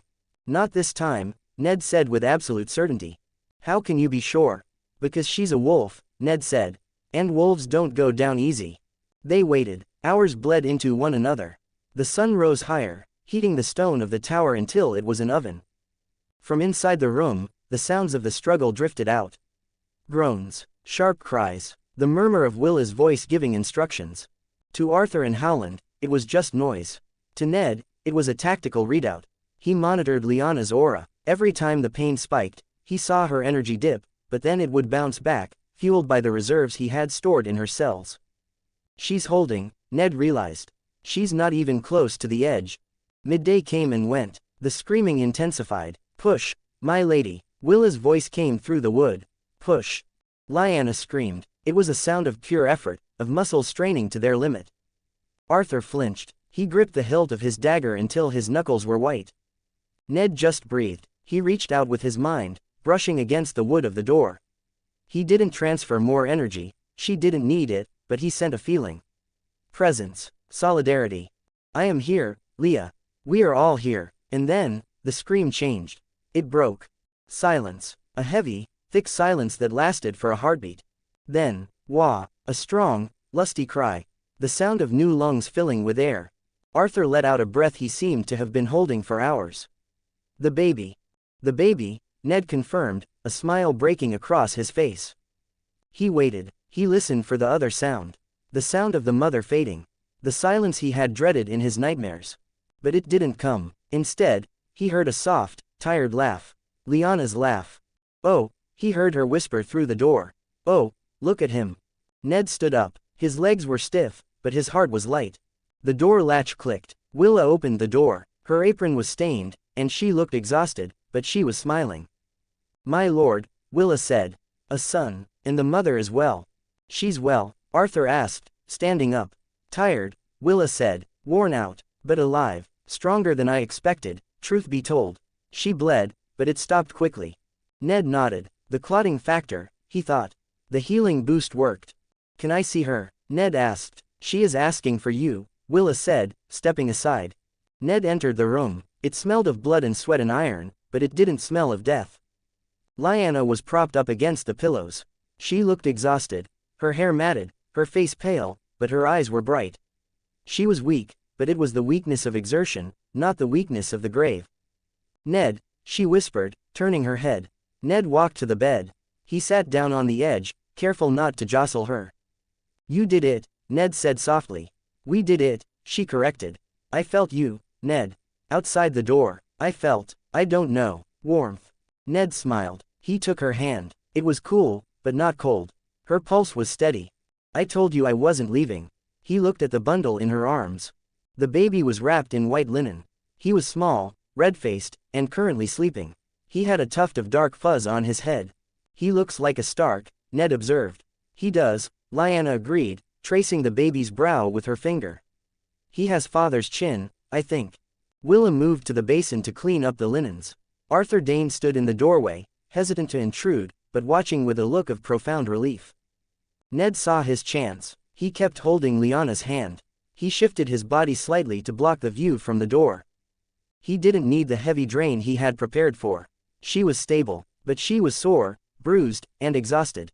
He concentrated. He visualized the minor tears, the bruising, the fatigue toxins in her blood. He pushed a gentle stream of energy into her palm. It wasn't enough to cause a visible glow or a sudden miracle that would alert Arthur or Willa. It was just a subtle acceleration of her natural recovery. Lyanna sighed, her shoulders relaxing. The lines of pain around her eyes smoothed out. That's better, she murmured, her eyelids drooping. Much better. Ned released the flow. He kept holding her hand, just as a brother. Willa, Ned called out softly. The midwife turned. Take the babe for a moment, Ned said. Let him be cleaned properly. And let the mother rest her arms. Willa nodded. She came over and gently took the infant from Lyanna. Come, little prince, let's get you washed. Lyanna watched the baby go, anxiety flaring for a moment before she looked at Ned and settled. He's safe, Ned promised. What do we call him? Lyanna asked, her voice sleepy now that the adrenaline was fading. Rhaegar, He had names. Emin, Jaharis. Dragon names.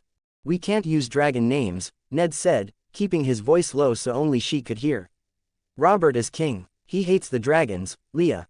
If he hears a Targaryen name. Lyanna shivered. He would kill him. He won't get the chance, Ned said fiercely. But the boy needs a name that protects him. A name that belongs in the north. He looked at the baby in Willa's arms. The boy who would be raised in the snow. John, Ned said. Lyanna blinked. John. After John Arryn, Ned explained. He is a good man. He taught me honor. He saved the rebellion. John. Lyanna tested the name on her tongue. It was simple, solid. John Stark. John Stark, Ned agreed. I will claim him. I will say he is mine. Born of, well, we'll figure that out. Maybe Willa, maybe Ashara. Ashara, Lyanna smiled faintly. You liked her. I did more than like, Ned admitted. And we will see her on the way home. John Stark, Lyanna repeated. She looked at Ned. You would stain your honor for me. For him. My honor is my life, Ned said. But my family is my heart.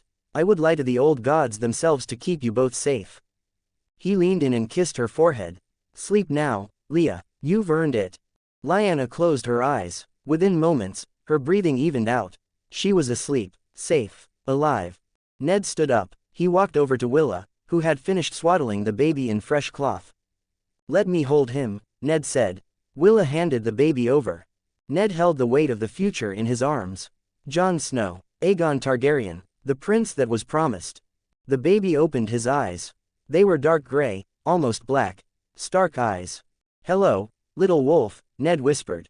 Arthur Dayne stepped into the room. He had removed his helm. He looked at the sleeping Lyanna, then at Ned holding the child. He lives, Arthur said quietly. He lives, Ned confirmed. And so does she. Arthur let out a long breath. Then the vow is kept. The vow has changed, Arthur, Ned said, turning to face the knight. The prince is dead, the king is dead, this boy, he is the last of them. But he cannot be a dragon. Not if he wants to survive. Arthur looked at the baby. He is the true king. He is a baby, Ned corrected. And he needs a father, not a crown. I will be his father.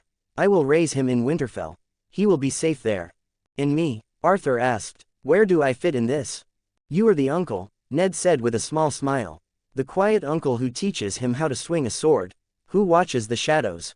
Arthur nodded slowly. He looked at Dawn leaning in the corner. Ned looked out the window. The sun was setting over the red mountains, painting the world in gold and crimson. The war was done. The tragedy was averted. He had won. 26 comments 0 vote. Starfall. The morning after. The sun rose over the Tower of Joy, casting long shadows across the red rocks.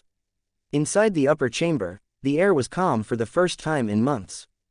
Ned sat in a wooden chair by the bed, the newborn resting in the crook of his arm. John Stark, for that was his name in this room, if nowhere else, was awake, his dark gray eyes staring up at his uncle with solemn curiosity. He has a grip like the Greatjon, Ned murmured, wiggling his index finger which the baby was currently trying to crush with a surprisingly strong fist. Look at that, he's trying to break my hand. Lyanna laughed softly from the bed. She looked tired, her face pale against the pillows, but the haunted look was gone. She was a mother now, and the fierce protectiveness of the she-wolf had replaced the fear of the prisoner. He's a wolf, Ned. He knows he has to be strong. Ned smiled, a genuine, unguarded expression that he rarely wore. He tickled the baby's chin lightly with his thumb. John gurgled, a small bubble of spit forming on his lips. Hello, little wolf, Ned whispered, bringing the baby closer. I'm going to teach you how to ride. And how to swing a sword. And how to ignore Benjen when he suggests stupid ideas. The baby kicked his legs, seemingly in agreement. Ned chuckled, rocking him gently. The connection in the force was bright and pure, a new star burning in the morning light. It was hard to believe that this small, fragile thing was the center of so much death and prophecy. Right now, he was just a baby who needed his uncle. Lyanna watched them, her eyes shining. You're good with him. I think, I am a natural, Ned said, handing the baby back to her as John began to fuss. He watched as Lyanna settled John against her chest. The domestic peace was beautiful, but fragile. Ned knew it couldn't last. The world outside was still waiting. We need a plan, Ned said softly, his tone shifting from uncle back to lord. Lyanna looked up, covering John with the sheet. A plan. For Robert, Ned said. The name hung in the air like a storm cloud. We can't just ride into King's Landing. If he sees you, if he sees the boy, he will kill him, Lyanna whispered. And he will try to marry me. I won't let him do that, but I don't want to continue bloodshed. Ned agreed. He thinks this was a kidnapping. He thinks you are waiting to be rescued so you can become his queen. If you return to the capital alive, he will bind you to him. And he will look at Jon and see Rhaegar. Ned leaned forward, his gray eyes serious. You have to die, Leah. Lyanna flinched. What? To the world, Ned clarified quickly. To Robert, to the realm. Lyanna Stark died in the Tower of Joy. She died of a fever, clutching a bed of blood and roses. He reached out and took her hand. If you are dead, Robert mourns. He builds statues. He cries. And then, he moves on. He marries Cersei Lannister or someone else. He stops hunting. And you get to go home. Lyanna processed this. I go home. As a ghost. As a widow, Ned improvised. Or a distant cousin. Or we just keep you in Winterfell. The north is vast, Leah. We can hide you at Greywater Watch with Howland for a time, or in the Wolfswood. But if we want Jon to be safe, no one can ever know that Rhaegar's lover survived. Lyanna looked down at her son. She traced the curve of his ear. It means I can never be Lady Stark, she said. I can never claim my name outside of our walls. It means you get to raise your son, Ned countered. Is the name worth more than his life? Lyanna shook her head immediately. No, you're right. Let Lyanna Stark die. I just want to be his mother. Good, Ned said. Here is the plan. Arthur and I will ride to Starfall. It's the seat of House Dane, a few days' ride from here. We will procure a ship, a fast one. We will sail it up the coast to King's Landing. And then, I go to Robert, I tell him the tragedy. We'll work out the details. Then, I take the ship north. You, Willa, Howland, and the baby will meet us at the coast. We smuggle you aboard. By the time Robert realizes I'm gone, we'll be passing the neck. Lyanna smiled, a weak, grateful expression. You've thought of everything. I have to, Ned said. I'm the big brother. He stood up. Howland and Willa will stay here. They will guard you. Arthur and I ride within the hour. Arthur, Lyanna mused. He is going with you. He has a sister to see, Ned said, a softness entering his voice. And I a future wife. The journey to Starfall was a descent from the furnace of the mountains into the paradise of the coast. Ned and Arthur rode in silence for the first few hours, the rhythmic clatter of hooves the only sound in the pass. They were an odd pair, the Lord of Winterfell in his grey wool and the Sword of the Morning in his white cloak, stripped of his brothers but not his purpose. Arthur seemed lighter. The burden of the Mad King was gone. The burden of the prophecy was gone. He was just a man riding home. You love her, Arthur said suddenly. It wasn't a question. Ned looked over. Ashara, my sister, Arthur nodded. She spoke of you, after Harrenhal. She smiled more. Ned felt a flush rise on his neck that had nothing to do with the Dornish sun. We connected. We danced. You did more than dance, Lord Stark, Arthur said, a ghost of a smirk touching his lips. Ashara is not one for half measures. If she gave you her favor, she gave you her heart. I promised I would return, Ned said, looking at the road ahead.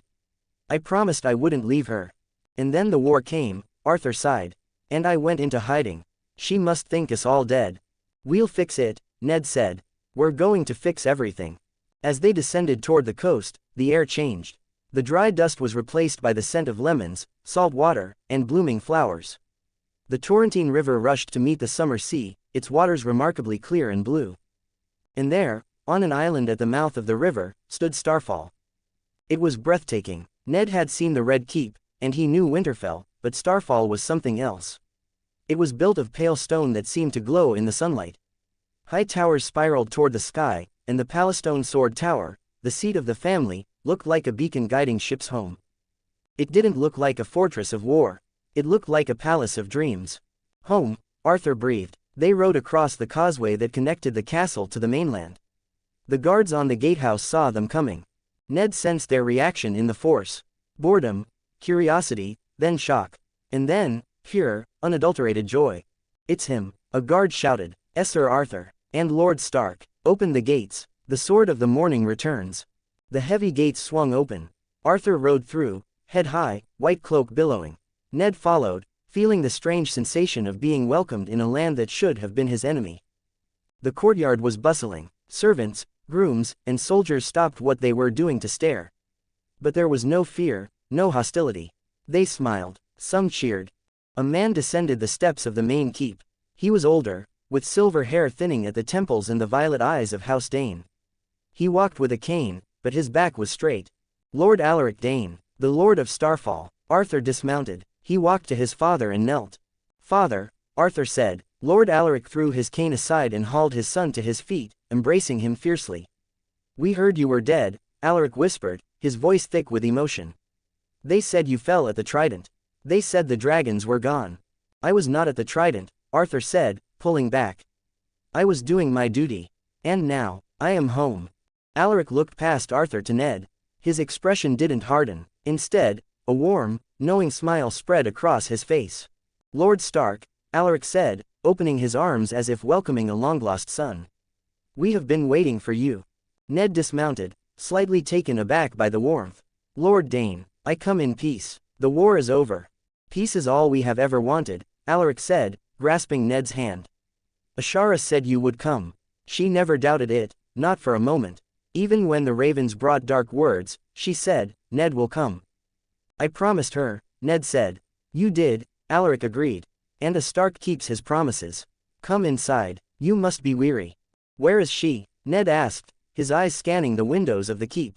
"In the gardens," Alaric said, gesturing towards the sea-facing side of the castle. "She waits for you there. Go to her, son. We can talk of wars and kings later." Arthur clapped Ned on the shoulder. "Go." The gardens of Starfall. The gardens were a maze of lemon trees, fountains, and marble benches. The air was perfumed with jasmine and sea salt.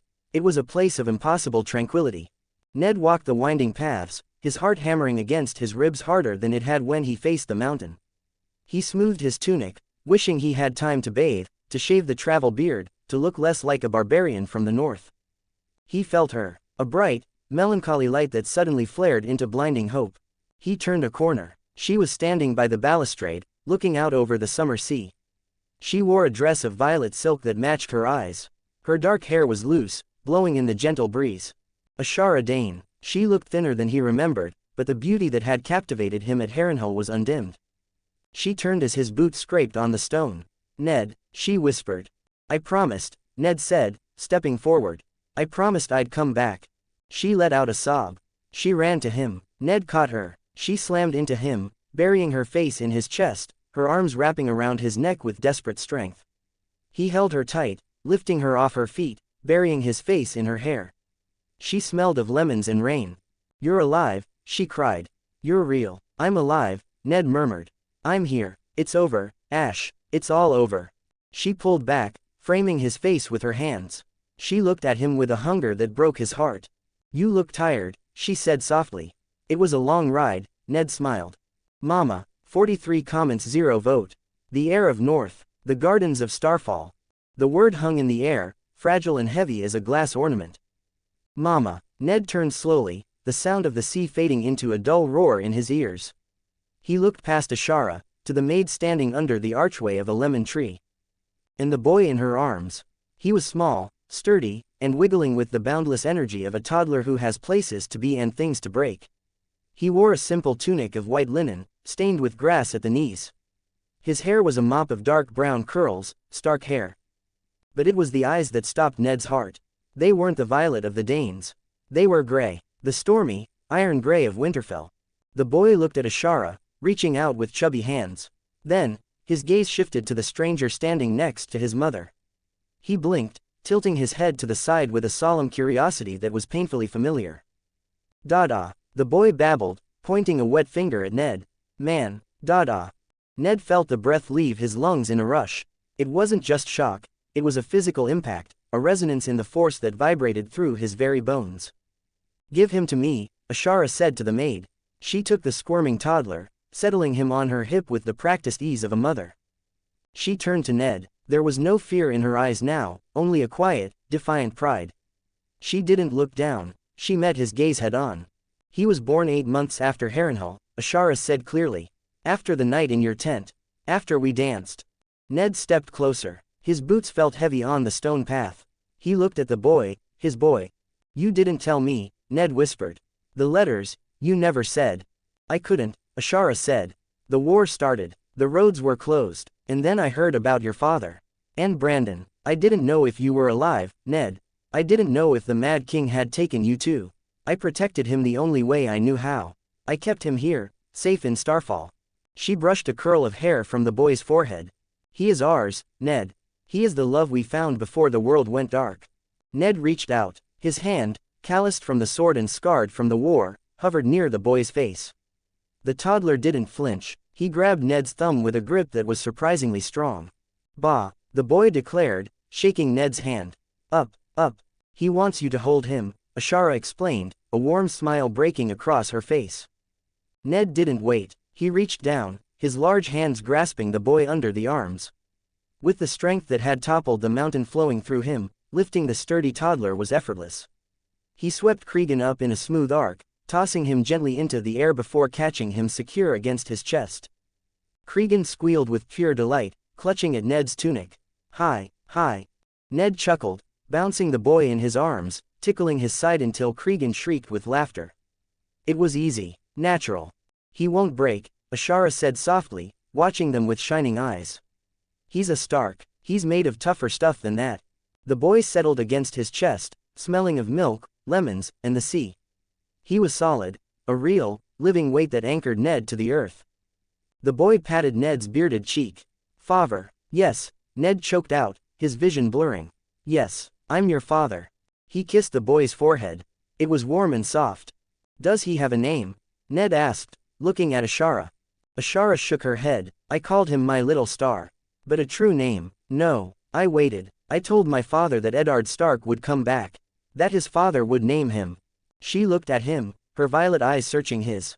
Name him, Ned. Give him his name. Ned looked down at his son. His mind raced. He needed a name that spoke of strength, of endurance, of the North. Cregan, Ned whispered. The boy blinked at him. Keegan. Cregan, Ned said firmly, testing the weight of it. Cregan Stark. Ashara tilted her head. Cregan, the old man of the North. He marched south once to set the realm to rights, Ned said, looking into his son's gray eyes. He was hard, but he was just. He held the North together when the dragons danced and the world burned. This boy, he will need that strength. Ashara smiled. It was a radiant, beautiful thing. Cregan Stark. It is a strong name. A name for a lord. A name for a Stark, Ned corrected. He shifted Cregan to one arm and took Ashara's hand with the other. Marry me, Ned said. She squeezed his hand. Ned, you are the Lord of Winterfell. And you are the lady of my heart, Ned said fiercely. And the mother of my heir. I will go to Robert. I will ask him to legitimize him. He will sign the paper before the ink is dry if I ask it. Cregan will be a Stark. He will be my heir. He looked her in the eye. Marry me here. Come north with me. Be the lady of Winterfell. Ashara looked at him. She looked at their son, who was currently chewing on the collar of Ned's tunic. Yes, she whispered. Yes. Ned pulled her in. He kissed her, and for a moment, the gardens of Starfall spun around them. Cregan let out a squeal of delight, squished between his parents, clapping his hands. Ha, mama, dada, kiss. Ned broke the kiss, laughing. As if summoned by the joy, heavy footsteps echoed on the stone path. Ned turned. Arthur Dane stood under the archway of the garden entrance.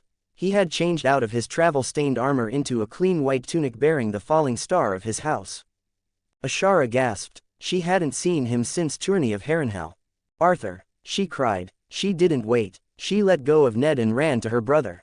Arthur opened his arms, and she slammed into him. He caught her, lifting her slightly off the ground, burying his face in her hair. It was a desperate, fierce embrace of siblings who thought they had lost each other forever. You're alive, Ashara sobbed into his shoulder.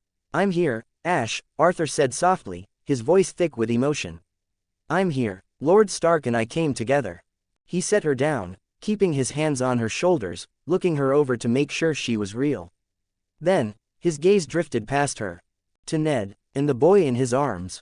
Arthur froze. He looked at the toddler. He looked at the dark hair. The gray eyes. The way the boy sat in Ned's arms as if he belonged there. Arthur looked at Ned. His violet eyes went wide with genuine shock. By the 7, Arthur breathed. Ash. Ned shifted Cregan, who was staring at the newcomer with interest. Arthur, meet Cregan Stark. Arthur looked from the baby to Ashara, and then back to Ned. The realization hit him like a physical blow. Harrenhal? Arthur asked, his voice stunned. Ewan? Yes, Ned said, feeling a bit sheepish under the gaze of Arthur Dane. Arthur walked forward slowly, his gaze fixed on the boy. Wob, the baby shouted, waving a hand. Unca Arthur. Arthur stopped. A slow, wide grin spread across the Sword of the Morning's face. The tension of the war, the grief for his sworn brothers, the weight of his vows, it all seemed to lighten in the presence of the child. Uncle Arthur, the knight repeated, testing the sound of it. I like that. He reached out and tickled the boy's foot. Cregan kicked him away playfully, laughing. He has the Stark look, Arthur noted. But those are Dane dimples. He's perfect, Ashara said, wiping her eyes and stepping back to Ned's side. You look like a family, Arthur said quietly. A real family. We are, Ned said. I asked her to marry me. She said yes. Arthur clapped his hands together. Then we have a wedding to plan. Father will be pleased. I was worried that I have to duel you again for Ashara's honor. I think we've had enough duels with Danes for one lifetime, Ned quipped. Indeed, a gravelly voice came from the entrance. Lord Alaric Dane limped into the garden, leaning heavily on his cane. His face was stern, but his eyes were dancing with amusement. He had been watching from the shadows. So, the Lord of Starfall rumbled, looking Ned up and down.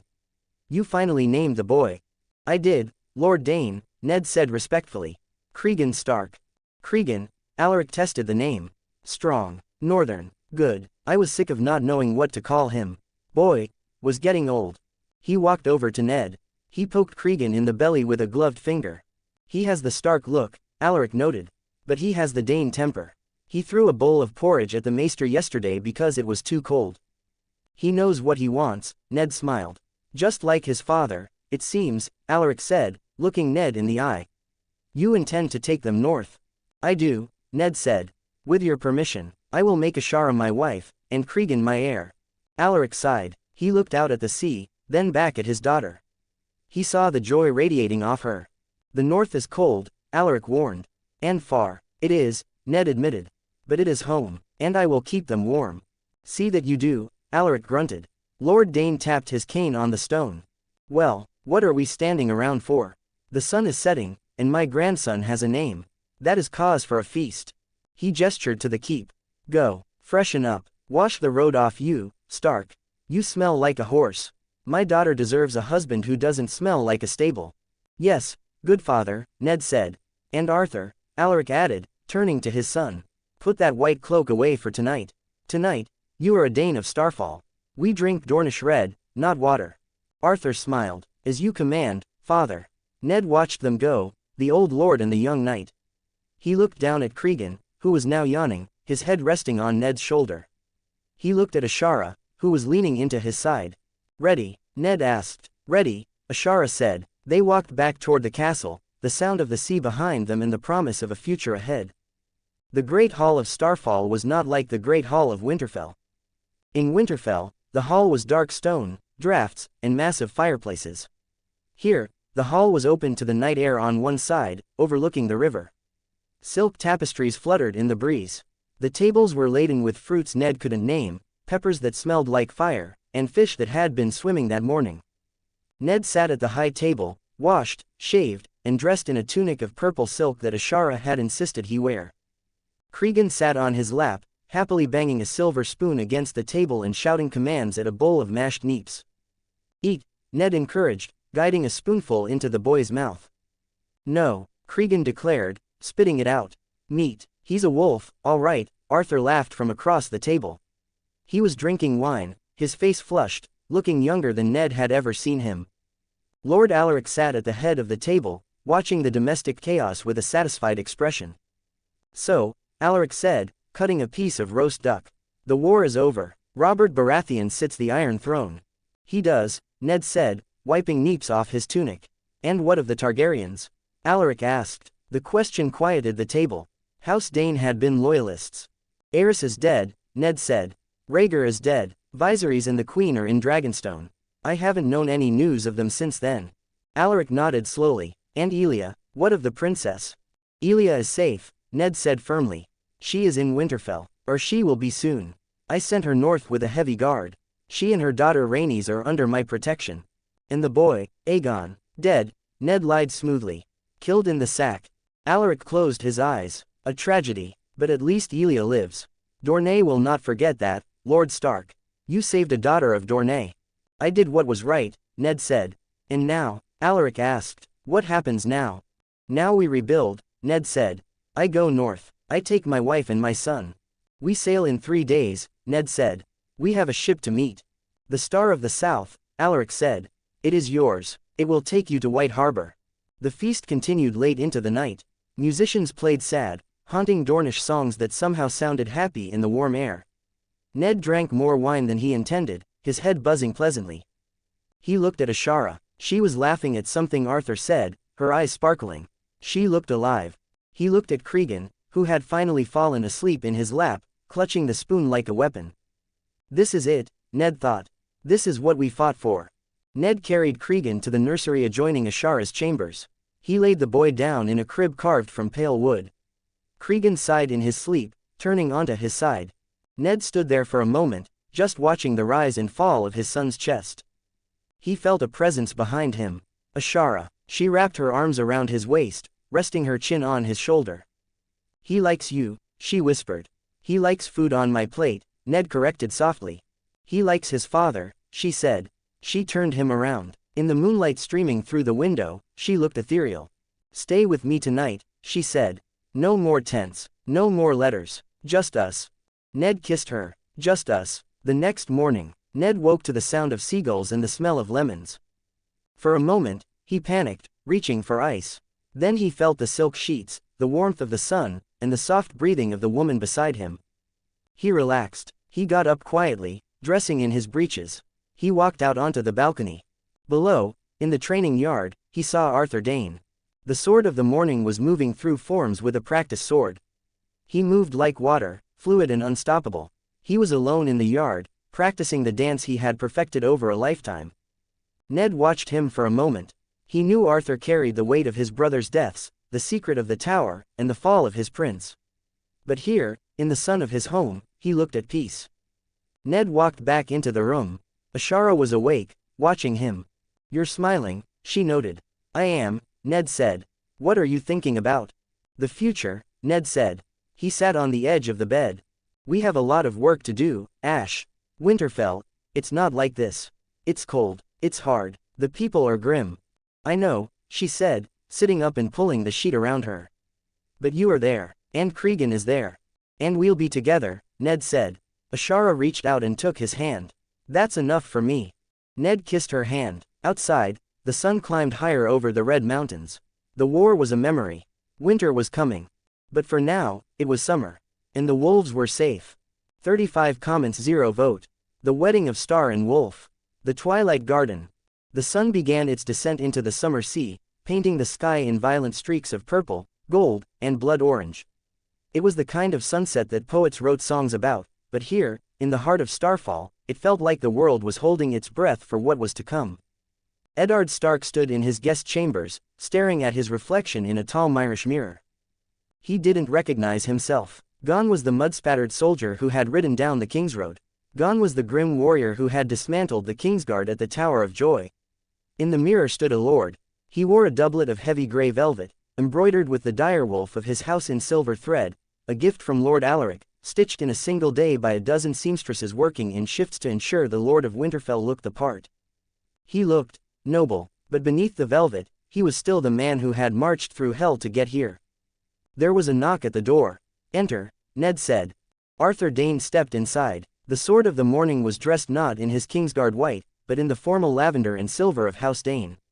He looked less like a weapon today and more like a prince of the torrent. You clean up well, Lord Stark, Arthur noted with a grin. My sister will be pleased. She was worried you might wear chainmail to the wedding. I considered it, Ned admitted, tugging at the high collar. It fits better. Arthur laughed, walking over to adjust the silver clasp of Ned's cloak. Armor is for surviving, Ned. This is for living. There is a difference. He stepped back, inspecting his friend. You are about to marry the most beautiful woman in the 7 kingdoms, Arthur said. Try to look a little less like you're marching to the executioner's block. I'm not afraid, Ned lied. You are, Arthur countered. I saw you face my brothers at the tower without blinking. You moved like a demon that day. But tonight, your hands are shaking. Ned looked at his hands. A slight tremor. It's not fear, Ned said softly. It's, a year ago, I was a second son in the Vale. Now, I have a son, I have a war behind me. And I have her. You earned it, Arthur said seriously. Now, come, the sun is setting, and the old gods are waiting. Starfall was built on an island in the mouth of the Torrentine, and at the center of that island, sheltered by high walls of pale stone, was the Godswood. It wasn't like the Godswood of Winterfell. There was no snow, no biting wind. The air smelled of jasmine and sea salt. But there, in the center, stood a tree that made Ned's soul ache with familiarity. It wasn't a weirwood, exactly. The bark was silver rather than bone white, and the leaves were a pale, shimmering gold rather than blood red.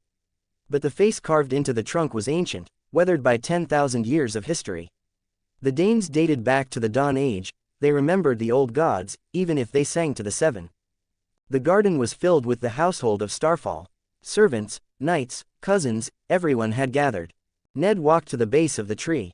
He stood there, feeling the hum of the earth beneath his boots. Music began to play, a harp, soft and melodic. The crowd parted. Lord Alaric Dane walked down the aisle of crushed white shells. He walked slowly, his cane tapping a rhythm on the stones. And on his arm was Ashara. Ned's breath hitched. She wore white silk, imported from Yee, that shimmered like moonlight. The bodice was embroidered with falling stars in amethyst gems. Her dark hair cascaded down her back in loose waves, crowned with a circlet of winter roses, a nod to the man she was marrying. She looked ethereal. She looked like the maiden herself, stepped out of a song. But her eyes were locked on Ned, and they were warm, human, and full of love. Alaric stopped at the base of the tree. He kissed Ashara on the cheek, whispered something that made her smile, and then placed her hand in Ned's. She is the star of my house, Alaric said to Ned, his voice gruff with emotion. Take care of her, Stark. I will keep her safe, Ned promised. Alaric stepped back.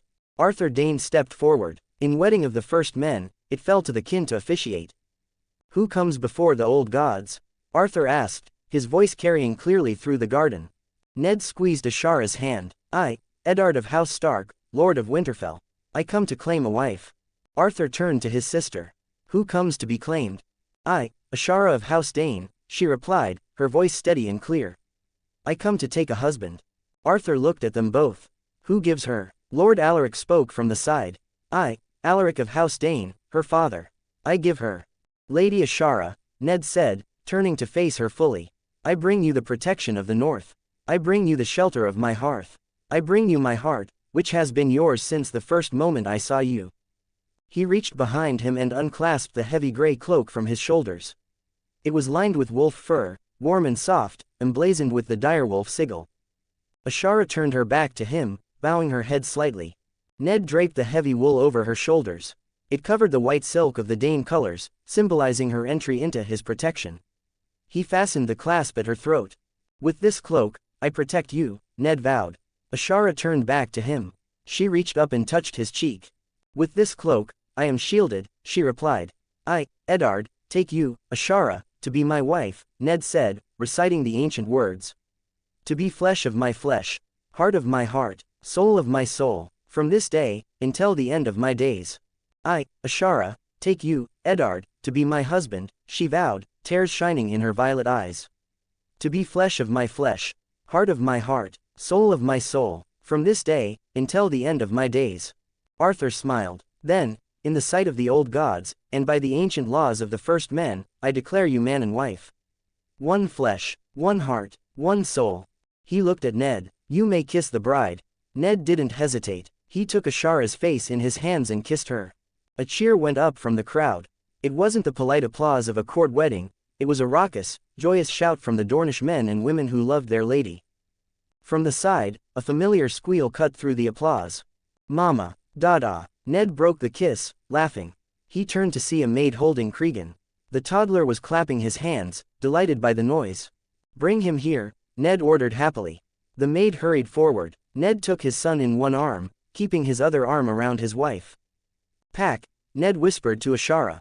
Pack, she agreed, leaning her head on his shoulder. The sun dipped below the horizon, and the stars came out to welcome them. The feast was held in the courtyard, under the open sky.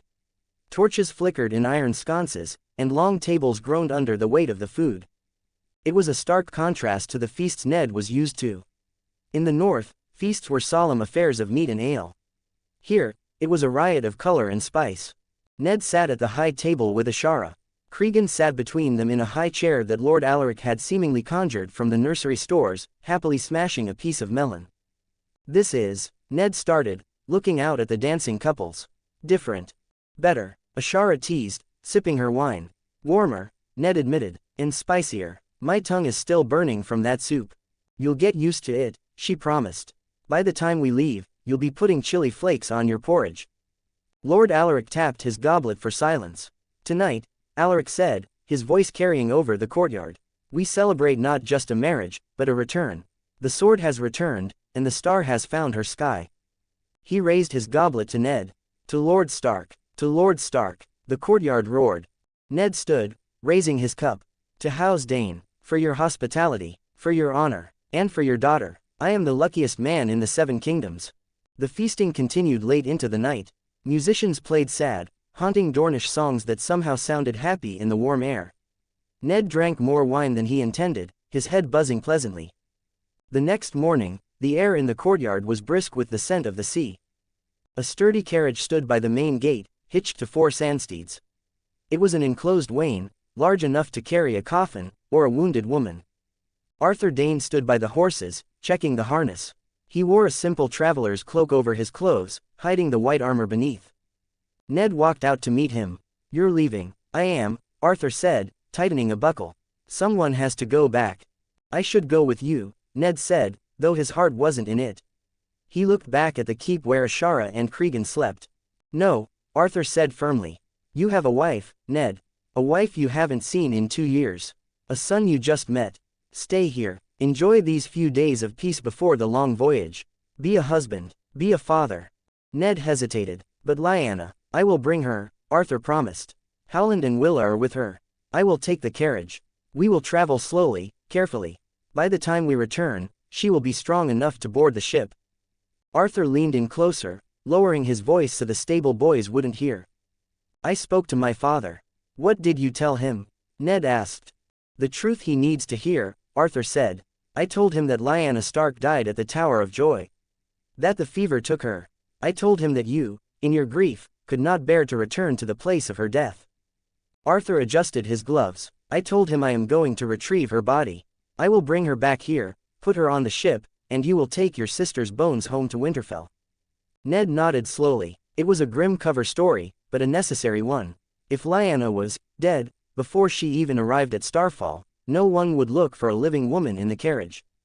And the baby? Ned asked in a whisper. Willa will carry him, Arthur said. If anyone asks, he is another bastard of the war, or simply a child of the servants. We will keep him hidden in the carriage until we are aboard the ship. It's a good plan, Ned admitted. It keeps your hands clean, Arthur said. And it keeps my father from asking too many questions. He is a good man, but he is a lord. If he knew we were harboring Rhaegar's heir, he would fear the wrath of Robert, Ned finished. Exactly. Let him believe we are just honoring the dead. Arthur mounted his destrier. He looked down at Ned. Stay here, Ned. Walk in the gardens. Play with your son. Leave the ghosts to me for a few days. Thank you, Arthur, Ned said, gripping the knight's forearm. For everything. We are brothers now, Arthur smiled. By law and by blood. He signaled the driver. The carriage rattled into motion, crossing the causeway and disappearing into the red hills of the coast. Ned watched until the dust settled. He felt a pang of guilt for staying behind, but beneath it was a profound relief. He turned back to the castle. Ashara was waiting on the balcony, holding Cregan. The boy waved a chubby hand. Dada, Ned smiled. He walked back into the keep, leaving the war and the tower behind him for a few precious days. 42 comments 0 vote. The Ship of Secrets. 2 weeks later, the dust clouds on the coastal road heralded the return of the carriage. Ned stood on the battlements of Starfall, Cregan in his arms, watching the wheelhouse rumble across the causeway. It moved slowly, the horses plodding with the fatigue of the Red Mountains. Arthur rode beside it. He sat tall in the saddle, his white cloak stained with red dust, but Don was strapped to his back, gleaming in the sunlight. He wasn't hiding. He was the sword of the morning, returning from war. He's back, Ned whispered to his son. Your uncle is back. Cregan burbled, reaching for a seagull that was soaring past, uninterested in the politics of knights and kings. Ned walked down to the courtyard. Ashara met him there, her face pale but composed. She knew, or thought she knew, what was in the carriage. The remains of Lyanna Stark. The carriage stopped. Arthur dismounted. He didn't smile, but he didn't look like a broken man. He looked like a man who had completed a long, hard duty. Lord Stark, Arthur said, nodding to Ned. Then he turned to his sister. Ashara. Arthur, she breathed, relief washing over her. Lord Alaric Dane hobbled down the steps, his cane tapping rhythmically. He looked at the carriage, draped in heavy canvas to protect it from the sun. Is it done? Alaric asked quietly. It is, Arthur said. The tower is empty. The dead are at peace.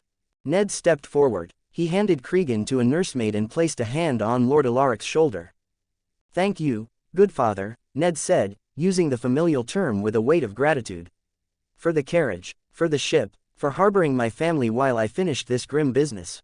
You are kin now, Ned, Alaric said. Starfall helps its own. Will you place her in the sept for the night?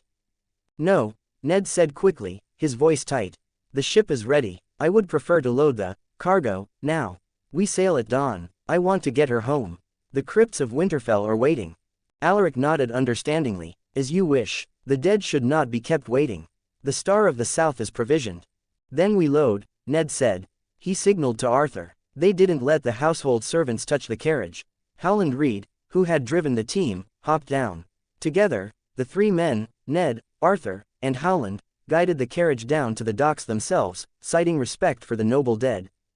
In reality, they were guarding the living.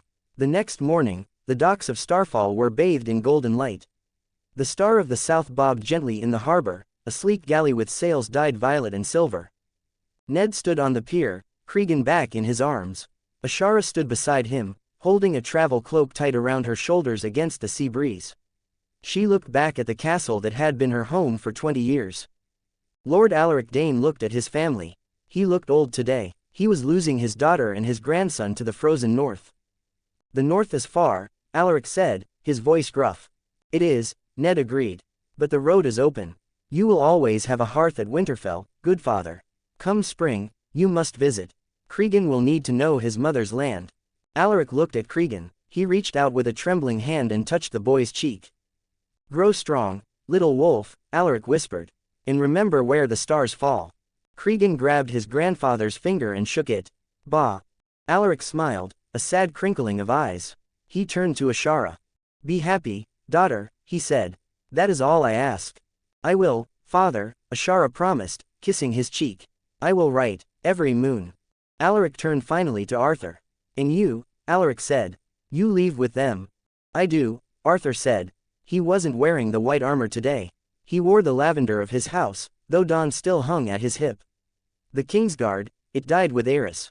Robert Baratheon has no love for me, and I have no love for him. But I still have people whom I want to guard.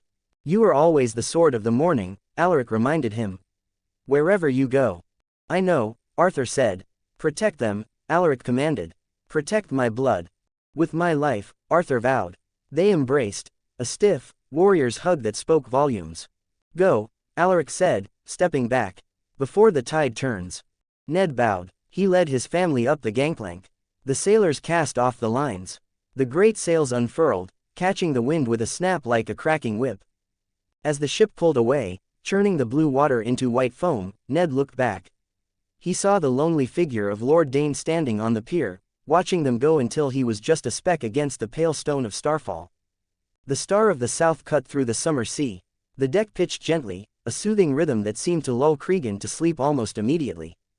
Ned stood at the rail, watching the coastline of Dorne recede. Starfall was gone, hidden behind the cliffs. He looked at Arthur. Arthur was leaning against the mast, watching the sailors. He caught Ned's eye and nodded. A sharp, almost imperceptible dip of the chin. It's time. Ned turned to Ashara. She was sitting on a bench, shielding Cregan from the sun with her shawl. Ashara, Ned said softly. She looked up. Yes. Come with me, Ned said. Bring Cregan. Where? Below decks, Ned said. There is something you need to see. Something Arthur brought back. Ashara frowned, sensing the change in his tone. It wasn't the voice of her husband, it was the voice of the Lord of Winterfell. Serious, guarded. Is something wrong? She asked, standing up. Is it the body? No, Ned said, but there are things I haven't told you. Things I couldn't say on land, where walls have ears. He held out his hand. She took it. Arthur pushed off the mast and led the way. They walked past the busy crew, down the narrow stairs into the belly of the ship. The air here was cooler, smelling of tar and timber. Arthur led them past the main cabins, past the galley, to a heavy door at the far end of the passageway. It was the door to the captain's private quarters, which Ned had requisitioned for the coffins. Arthur stopped at the door. He turned to face them. He looked grim. Ned turned to Ashara. He took both her hands in his. Ashara, Ned said, I need you to make a vow. Ashara's violet eyes widened. She looked from Ned to Arthur. A vow? What you are about to see, Ned said, must never be spoken of. Not to your father, not to your sisters, not to a living soul outside of this room. It is treason. It is dangerous. It is the only thing that matters. Ashara felt a chill that had nothing to do with the sea air. You're frightening me, Ned. I need you to promise, Ned insisted. On Cregan's life, on our love, you will never reveal this secret. Ashara looked at him. She saw the fear in his eyes, not for himself, but for her, for their son, for the future. I promise, she whispered. On my life, on Cregan's life, I vow it. Ned nodded. He released her hands. He looked at Arthur. Open it. Arthur unlatched the door and swung it inward. The cabin was large, lit by lanterns swinging from the beams. It was furnished comfortably, with a wide bed bolted to the floor and thick carpets. There were no coffins. Sitting on the bed, propped up by pillows, was a woman. She was pale, her dark hair braided back, her gray eyes sharp and intelligent. Ashara gasped. Her hand flew to her mouth. Lyanna. Lyanna Stark smiled weakly. Hello, Ashara. Ashara stumbled forward. She looked at Lyanna as if she were seeing a ghost. But, the carriage, the box. Ned said. Ned lied, Lyanna said softly. Ashara turned to Ned, shock warring with confusion. You said she was dead. You said we were burying her. I had to, Ned said, closing the door and bolting it. To keep her alive, to keep him alive. Ashara looked back at the bed, and then she saw it. In Lyanna's arms, wrapped in a blanket of stark gray wool, was a baby. He was awake, his dark eyes staring up at the swinging lanterns. He had a tuft of dark brown hair. Ashara stared. The pieces of the puzzle slammed together in her mind with the force of a thunderclap. The Tower of Joy, the Kingsguard, the secrecy. Rhaegar, Ashara whispered. His son, Lyanna confirmed, looking down at the baby. And mine. Ashara sank onto a stool, her legs giving out. She clutched Cregan to her chest as if to protect him from the truth. A Targaryen, Ashara breathed. The heir to the throne. No, Ned said sharply. He stepped into the room, standing between Ashara and the bed. Not a Targaryen, not an heir. He looked at the baby. His name is Jon, Ned said. Jon Stark. Ashara looked up at her husband. Ned, Robert will start a war. If he finds out. That is why Robert will never find out, Ned said. He knelt in front of her. To the world, Lyanna Stark died of a fever in the mountains of Dorne. I am taking them to Winterfell. That story stands. It never changes. But the baby, Ashara asked, looking at the infant. You can't hide a baby. I won't hide him, Ned said. I will claim him. He took Ashara's hand. He is my bastard, Ned said clearly. That is the lie. He is my son, born of a woman I met during the campaign. His mother died giving birth to him. I am bringing him home to raise him. Ashara blinked. You would dishonor yourself. You would claim a bastard, just weeks after marrying me. To save his life. Yes, Ned said, and to save Lyanna's. And Lyanna. Lyanna is dead, Ned said, his voice hard. The woman in this bed, she is a distant cousin of House Stark. She has agreed to this. Ashara looked at Lyanna. She saw the grief in the other woman's eyes. The sacrifice. Lyanna was giving up her name, her life, her identity, just to keep her son breathing. You would do this? Ashara asked Lyanna. You would watch your brother raise your son as a bastard? I would watch him live, Lyanna whispered fiercely. That is all that matters. And not as a bastard forever, Ned added, his voice filled with determination. When we reach King's Landing, I will go to Robert. I will tell him Lyanna is dead. He looked at his wife. And then I will ask the king to legitimize my children. Cregan and Jon. Both of them, Ashara asked, stunned. Both, Ned said firmly. Cregan will be Cregan Stark, my trueborn heir. And Jon will be Jon Stark, my younger son. Brothers. Robert would agree to this. Robert owes me, Ned said grimly. He owes me a debt of blood and grief. He will do it to ease his own conscience. And if Jon is a Stark by royal decree, no one will ever look for a dragon under the wolf's cloak. Ashara looked at the two babies. Cregan, her son, the heir. And Jon, the secret prince, the brother. They look alike, Ashara noted softly. The dark hair, the eyes. The Stark blood is strong, Lyanna said. Ashara stood up. She walked over to the bed. Can I hold him? Lyanna asked softly, looking at the toddler in Ashara's arms. My nephew. Ashara smiled gently. Of course. She carefully handed Cregan to Lyanna. Lyanna shifted Jon to one arm and took Cregan in the other. The weight of the two boys settled against her. Cregan looked at Lyanna. He reached out and tugged a loose strand of her dark hair. Lyanna laughed, a bright, clear sound that filled the small cabin. She kissed Cregan's cheek. Hello, Cregan. You are a big wolf, aren't you? Cregan giggled and patted Jon on the head, perhaps a bit too enthusiastically. Baby. Yes, baby, Lyanna cooed, protecting Jon's head with her hand.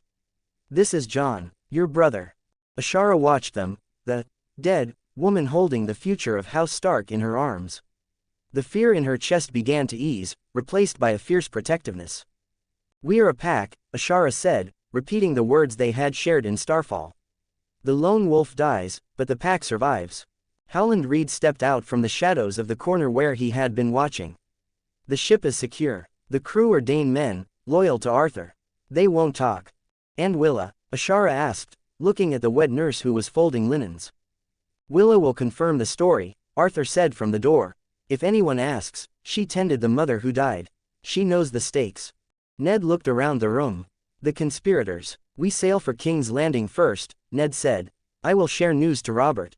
I have to get the writ of legitimization for Cregan and Jon. Then we go home. To Winterfell, Lyanna whispered, hugging Cregan tight. To Winterfell, Ned agreed. Arthur Dane watched them, his hand resting on the pommel of Dawn which he had reclaimed for the journey. He was no longer a Kingsguard, but he was still a guardian. The sea is calm, Arthur said. It's a good omen. Let's hope it stays that way, Ned said. The Star of the South sailed on, carrying a dead woman, a fake bastard, a secret prince, and the hope of the future into the gathering twilight. 34 comments 0 vote. King's Landing. The Blackwater Rush. The Star of the South cut through the murky waters of Blackwater Bay, its violet sails stark against the gray smoke that still lingered over the city.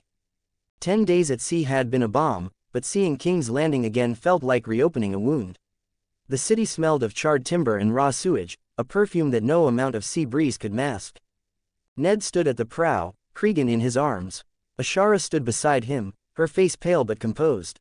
She wore a heavy cloak of northern wool over her Dornish silks, a visual representation of her new allegiance. He looked back. Arthur Dane stood by the mast, Dawn wrapped in oilcloth and strapped to his back. He wore gray, not white, but he still stood like a Kingsguard. Howland Reed was near him, holding Jon. The baby was swaddled so tightly only his nose was visible. Ready? Ned asked them. As ready as we'll ever be, Arthur said. The ship docked at the Royal Wharf. It was chaos. Merchants shouting, sailors cursing, gulls screaming. But as the gangplank lowered, a hush fell over the immediate area. A detachment of gold cloaks, mixed with Baratheon men-at-arms, stood waiting. They had been expecting a ship, but they hadn't been expecting this ship. When they saw the Stark direwolf on Ned's tunic, they straightened. When they saw the face of Arthur Dane they gaped. A runner detached himself from the group and sprinted toward the Red Keep. Well, Ned said, stepping onto the wood of the dock. No turning back now. They walked. They didn't take horses. They walked through the mud and the noise, a strange procession of ghosts and new life. Ned led, carrying his heir. Ashara walked beside him, head high. Arthur and Howland followed, guarding the rear and the secret prince. The small folk stared. They pointed. They whispered. The Wolf Lord, the Sword of the Morning, the Lady of Starfall. By the time they reached the gates of the Red Keep, the reception party was waiting. The gates of the Red Keep. Robert Baratheon stood at the front. He looked better than when Ned had left him. The bandages were gone, though he still favored his left leg. He wore a tunic of black velvet embroidered with the crowned stag. He looked like a king. Until he saw Ned. Ned, Robert roared, ignoring decorum and limping forward with open arms. Ned handed Cregan to Ashara and embraced his friend. It was a fierce, crushing hug that smelled of wine and expensive soap. "You're back," Robert said, pulling away and gripping Ned's shoulders. "You're actually back." His eyes darted past Ned. He scanned the group. He saw Ashara. He saw Arthur. He saw Howland. His smile faltered. "Where is she?" Robert asked. His voice dropped to a whisper. "Where is Lyanna?" Ned looked Robert in the eye. This was the moment. The lie that had to hold forever. "She's gone, Robert," Ned said softly. Robert flinched as if struck. "Gone? What do you mean, gone?"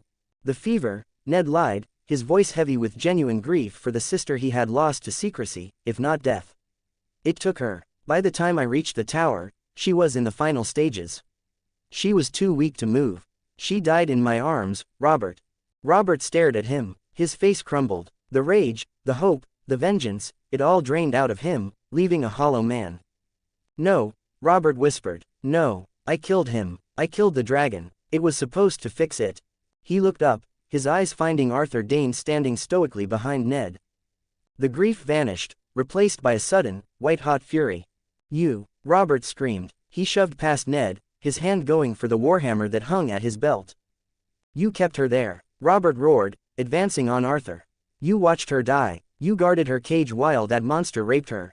Arthur didn't move. He didn't draw his sword. He stood his ground, calm as a statue. "Robert, stop," Ned shouted, grabbing Robert's arm. "Let me go, Ned." Robert snarled, struggling. "I'll kill him. I'll smash his skull like I smashed his prince. He isn't a Kingsguard anymore." Ned shouted. Robert froze, breathing heavily. "What?" "This one is mine," Ned said firmly. "Arthur Dayne has forsworn the White Cloak. He is coming north with me." "North?" Robert spat. "To do what?" "Freeze." "To serve," Ned said. "He is sworn to Princess Rhaenys. He will be her shield in Winterfell." "Lyanna. She forgave him, Robert. Her last words, she told me he was the only one who showed her kindness. He protected her when no one else could." Ned tightened his grip on Robert's arm. "He tried to save her. Do not kill the man who tried to save the woman we both loved." Jon Arryn stepped forward, placing a hand on Robert's other shoulder. "Let it be, Your Grace," Jon said gently. "We have the Sword of the Morning as an ally, and Esser Barristan as a commander. It is a victory." Robert looked at Arthur. He hated him. He hated everything he represented. But he looked at Ned, and he saw the truth in his friend's eyes. She forgave him?" Robert asked, his voice breaking. "She did," Ned lied. Robert let out a long, shuddering breath. He released the handle of his hammer. "Fine," Robert muttered. "Get him out of my sight. If he goes north, he stays north." He looked at Ashara, realizing for the first time who was holding the baby. "My lady," Robert said, his voice gruff but polite. "You are welcome here." "Thank you, Your Grace," Ashara curtsied, holding Cregan close. "You look exhausted," Robert said to Ned. "And you smell like a boat. Go, get inside. My servants will show you to the guest chambers. Get washed, get fed. We'll talk in my solar when you're human again." "Thank you, Robert," Ned said. The guest chambers. An hour later, Ned stood in a copper tub filled with steaming water, scrubbing the salt and the guilt from his skin. Ashara was in the next room, settling the children. Cregan was napping along with Jon, worn out by the excitement. Ned leaned his head back. It was working. The lies were holding. He dried off and dressed in fresh clothes, clean linens and a doublet of dark gray wool. He felt like himself again. Ashara walked in. She had changed into a gown of blue velvet, her dark hair brushed and shining. She looked every inch the lady of Winterfell. "Ready?" she asked. "As I'll ever be," Ned said. "Let's go." The king's solar. The solar was less formal than the council chamber. It was cluttered with maps, half-finished meals, and jugs of wine. It felt like a bachelor's den that happened to be in a palace. Robert sat in a heavy oak chair, a goblet in his hand. Jon Arryn sat opposite him. When Ned and Ashara entered, Robert stood up, a bit stiffly, his legs still healing, but he smiled. "Much better," Robert said. "You look less like a drowned rat." "I feel less like one," Ned admitted. He guided Ashara forward. Robert, John, you remember Lady Ashara Dane. But I would like to introduce her properly now. This is Lady Ashara Stark. My wife. John Arryn smiled, a genuine warmth reaching his eyes. Congratulations, Ned, a match made at Harrenhal, finally fulfilled. We were wed at Starfall, Ned said. And this, Ned said, taking Cregan from Ashara's arms, is my son. Cregan.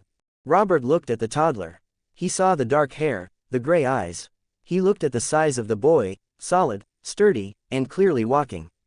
Robert frowned, doing the mental math. He's not a newborn. No, Ned said quietly. He's a year and a half old. The room went deadly silent. Robert looked from the boy to Ned, and then to Ashara.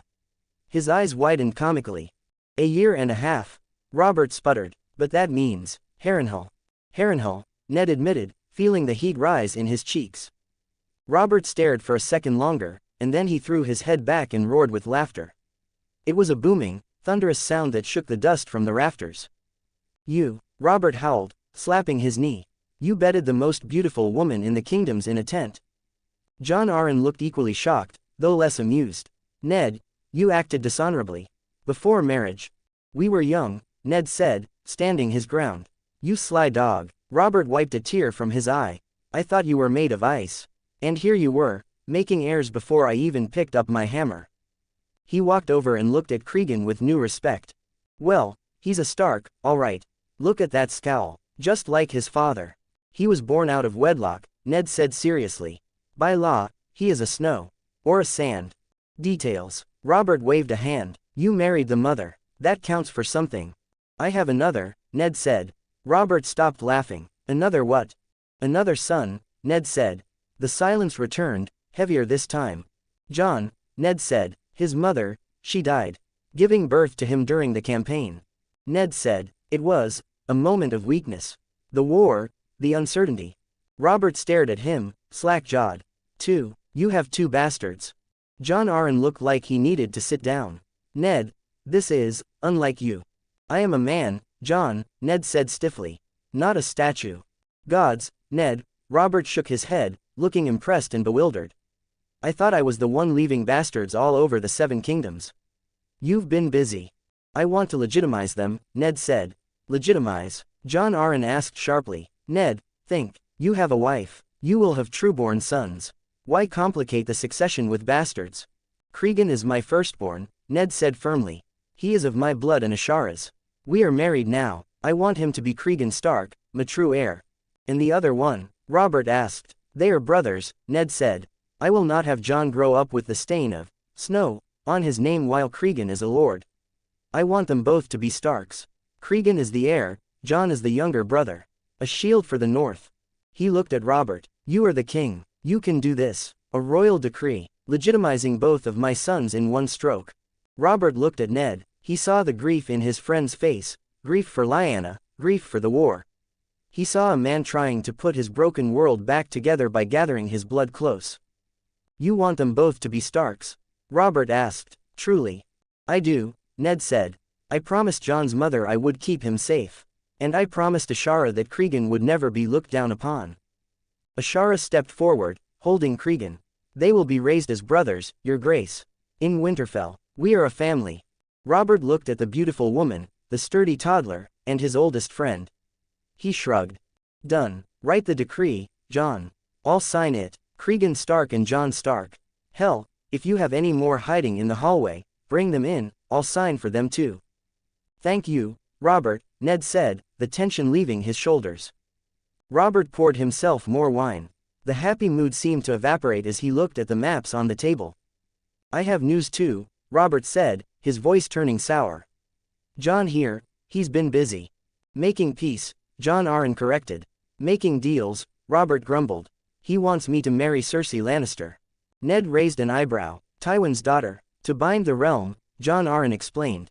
The West is powerful. We need their gold. We need their stability. A marriage alliance secures Tywin's loyalty forever. Ned laughed. He couldn't help it. It was a sharp, dry bark of laughter. Good luck with that, Ned said. Robert frowned. What's that supposed to mean? It means you are about to stick your head in the lion's mouth, Ned said, shaking his head.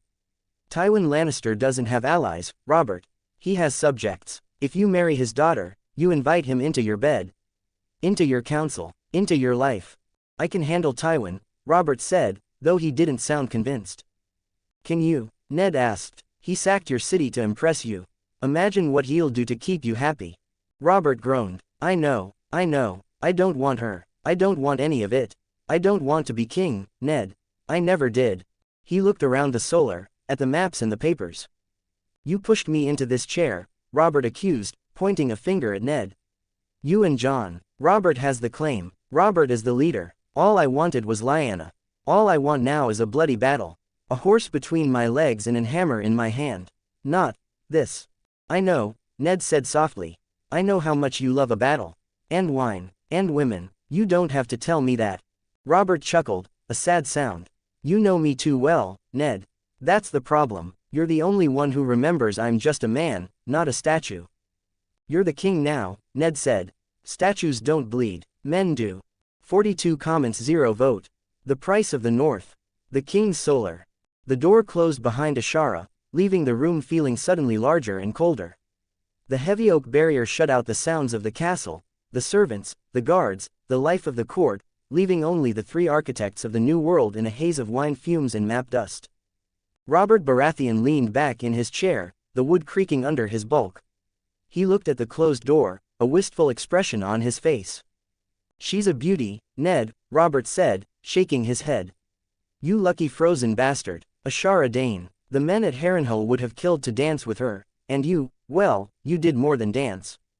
She is my wife, Robert, Ned said, his voice firm but not unkind. And she is the mother of my heir. I expect she will be treated as such. Of course, Robert waved a hand dismissively. I'm just jealous. You have a wife who looks like a star, and I have. He trailed off, his face darkening as he thought of Lyanna, then of the empty space beside him on the throne. I have a crown. Jon Arryn cleared his throat, steering the conversation back to the realm of the living. The legitimization decrees will be drawn up tonight, Your Grace. Cregan Stark and Jon Stark. Trueborn sons of Winterfell. Good, Ned said. He walked over to the table and poured himself a cup of water. He needed a clear head. The emotional reunion was over, now it was time for the business of ruling. Or rather, the business of ensuring the North didn't starve while the South played its games. There's more, Robert, Ned said, turning to face them. Robert groaned, reaching for his wine. There's always more. Can't we just drink? We won. You won a chair, Ned corrected. Now you have to keep it. And I have to keep my people alive. He placed his hands on the table, leaning over the map of Westeros. His finger traced the vast, white expanse of the North. The North bled for this rebellion, Ned stated. My father burned for it. My brother strangled for it. My bannerman died on the Trident and in the streets of this city for it. We marched south, we fought your battles, and we put you on that throne. I know that, Ned, Robert said, his voice softening. I owe you everything. You know that. Then show it, Ned said. I'm not asking for gold for myself. I'm asking for the North. Name it, Robert said expansively. You want a position on the council. Master of laws, hand of the king. Jon is getting old, he might need a nap. Jon Arryn smiled thinly. I am spry enough yet, Your Grace. I don't want a seat in this city, Ned said, looking around the solar with distaste. I want to go home. But I want to go home with guarantees. He held up a finger. First, tax exemption. The North has been neglected for years. The winter is coming, and our stores are low because we fed your armies. I want a 10-year exemption from royal taxes for the North. Every copper we generate stays in the North to rebuild our infrastructure and stock our granaries. Jon Arryn frowned, calculating. 10 years is a long time, Ned. The Crown needs revenue to rebuild King's Landing. The Crown has the gold of the West and the harvest of the Reach, Ned countered. Tywin Lannister and Mace Tyrell can pay for the city they helped destroy or ignored. The North paid in blood. We will not pay in gold too. Robert slammed his hand on the table. Granted, 10 years. Hell, make it 12 if it shuts Tywin up. 10 is enough, Ned said. He held up a second finger. Second, the gift. Jon Arryn's eyebrows shot up. The new gift, the land Queen Alysanne gave to the Night's Watch. It's a wasteland, Ned said bluntly. The Watch hasn't the men to patrol it, let alone farm it. It lies fallow while my people starve. Wildlings raided with impunity because there's no one to stop them. I want it back. The Night's Watch will never agree, Jon warned. They are protective of their rights, even as they rot on the wall. They don't have the strength to hold their rights, Ned argued. I will not strip them of support. In fact, I will increase it. If the gift is returned to the lords of the north, the Umbers, the Karstarks, the mountain clans, we can farm it. We can tax it, and a portion of that yield will go directly to Castle Black. Food, wool, timber. They get resources, we get the land. It's a trade. I will go to the wall myself, Ned continued. I will treat with Lord Commander Corgyle. All I need is your permission to negotiate the transfer of sovereignty. If the Watch agrees, the Crown agrees. Jon looked at Robert. It would strengthen the North, and if the Watch gets supplies, they can man the castles again. Do it, Robert said. I never cared for that frozen strip of land anyway. If you can make wheat grow in snow, be my guest. Third, Ned said, pointing to the neck of the map. Moat Cailin. The ruin, Robert asked. The key to the north, Ned corrected. It has been a ruin for too long. I intend to rebuild it. Fully. 20 towers, curtain walls, a fortress that can stop any army from the south. Jon Arryn narrowed his eyes. You anticipate an invasion, Ned. From whom? We are your brothers. You are, Ned agreed. But kings die, alliances fade, and history is a wheel. I want the moat rebuilt and garrisoned. I will give it to a cadet branch of House Stark. Perhaps Benjen, or one of my sons when they come of age. But I need the crown to recognize the charter. Robert waved his hand. Build 100 castles if you like. Who are you keeping out? The Freys. Speaking of the Freys, Ned said, his finger sliding down the map to the crossing of the Green Fork. That brings me to my next point. The bridge. The one you built in 4 days. Robert laughed. The Greatjon hasn't shut up about it. It's a temporary structure, Ned said. Timber and rope. It won't last more than a few years. I want to build a permanent one. A stone bridge, wide and strong, right where I crossed. Robert's eyes narrowed as he thought of Walder Frey. The late Lord Frey. He arrived at the Trident when the bodies were already cold. He did, Ned agreed. Because he controls the only crossing. He holds the North and the Riverlands hostage every time we need to move men. I want that ended. I want a royal bridge. A bridge that belongs to the crown, free for all to use. No tolls, no negotiations. Robert grinned, a vicious, delighted expression.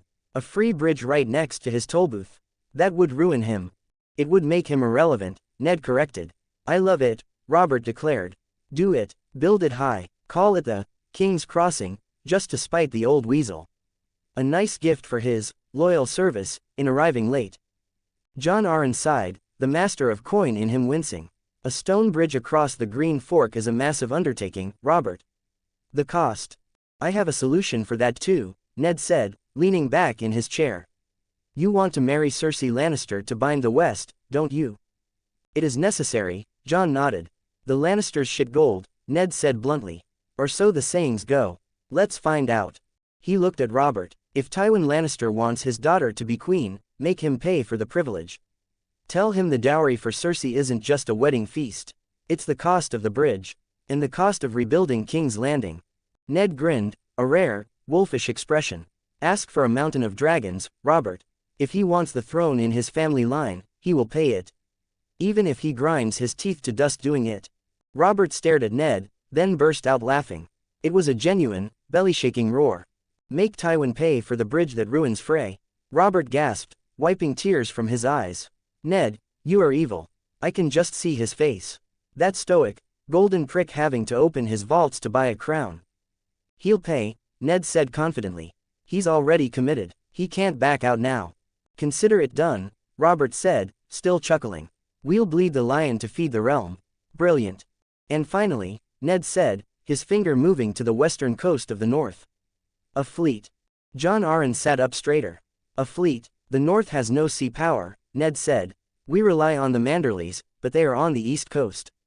The west is open. The Ironborn raid our shores whenever they get bored. I intend to build a western fleet. Shipyards at Flint's Finger or Sea Dragon Point. A fleet is expensive, Jon noted. And dangerous. A northern fleet could threaten Lannisport.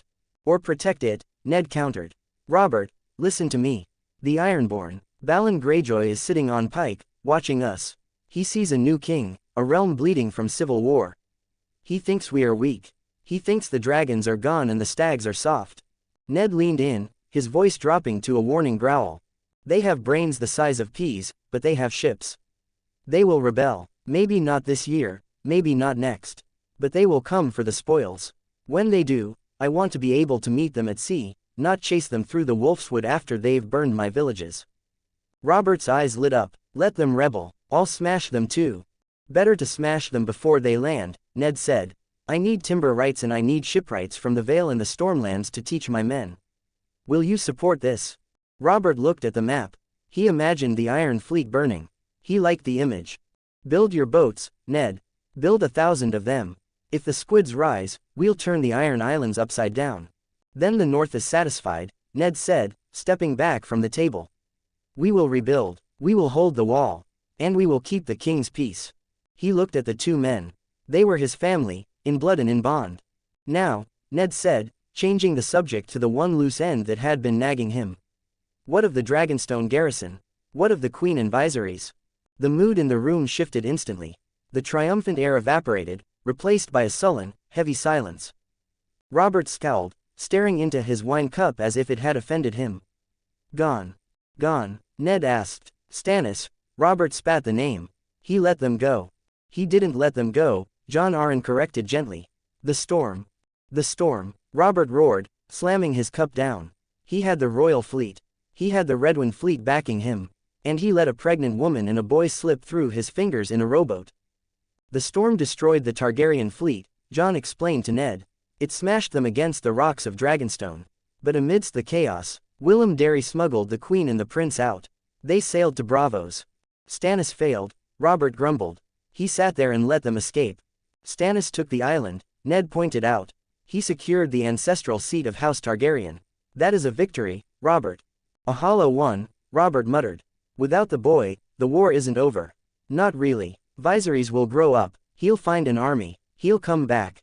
Then we will fight him then, Ned said. But Stannis did his duty.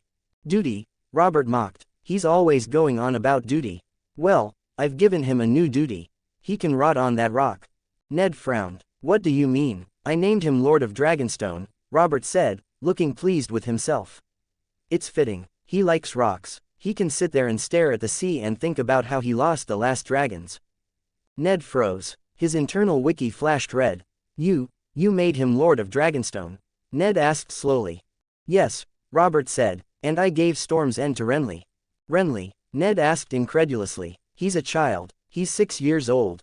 He's a Baratheon, Robert shrugged. He can grow into it. Stannis is too sour for Storm's End. The Stormlords don't like him. They need someone lighter. Are you mad? Ned yelled. The shout was so sudden, so loud, that Robert actually flinched. John Arryn jumped in his seat. Ned, Robert asked, confused. Are you out of your mind? Ned demanded, stepping forward, his hands slamming onto the table. Stannis held Storm's End for a year. He ate rats and shoe leather so you could play soldier in the Riverlands. He held the line against the entire might of the Reach. Without him, your home would be a Tyrell garrison right now. I know that, Robert shouted back, defensive now. That's why I'm giving him Dragonstone. It's the seat of the heir. It's a royal castle. It's an honor. It's a rock, Ned roared. It's a dark, damp, volcanic rock in the middle of the sea with a few fishing villages and a lot of ugly statues. Storm's End is his home. It is one of the greatest castles in the realm. It commands the Stormlands. It has income, levies, power. Ned pointed a shaking finger at Robert.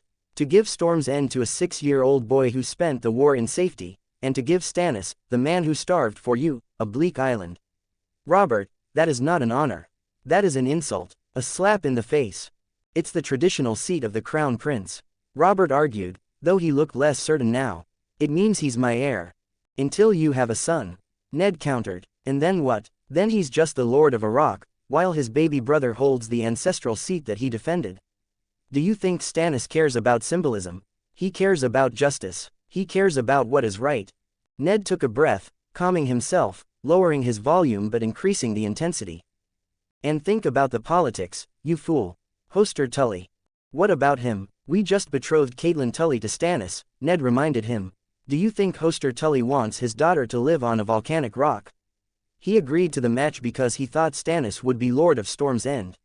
He wants his grandson to be a Lord Paramount, not the Castellan of a glorified outpost. Ned looked at Jon Arryn. You knew this. Why didn't you stop him?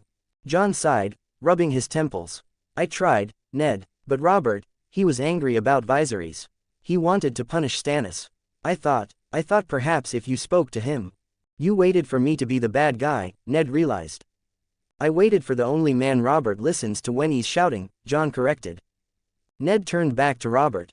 The king was sulking, looking like a petulant child who had been told he couldn't eat his sweets. Robert, Ned said gently.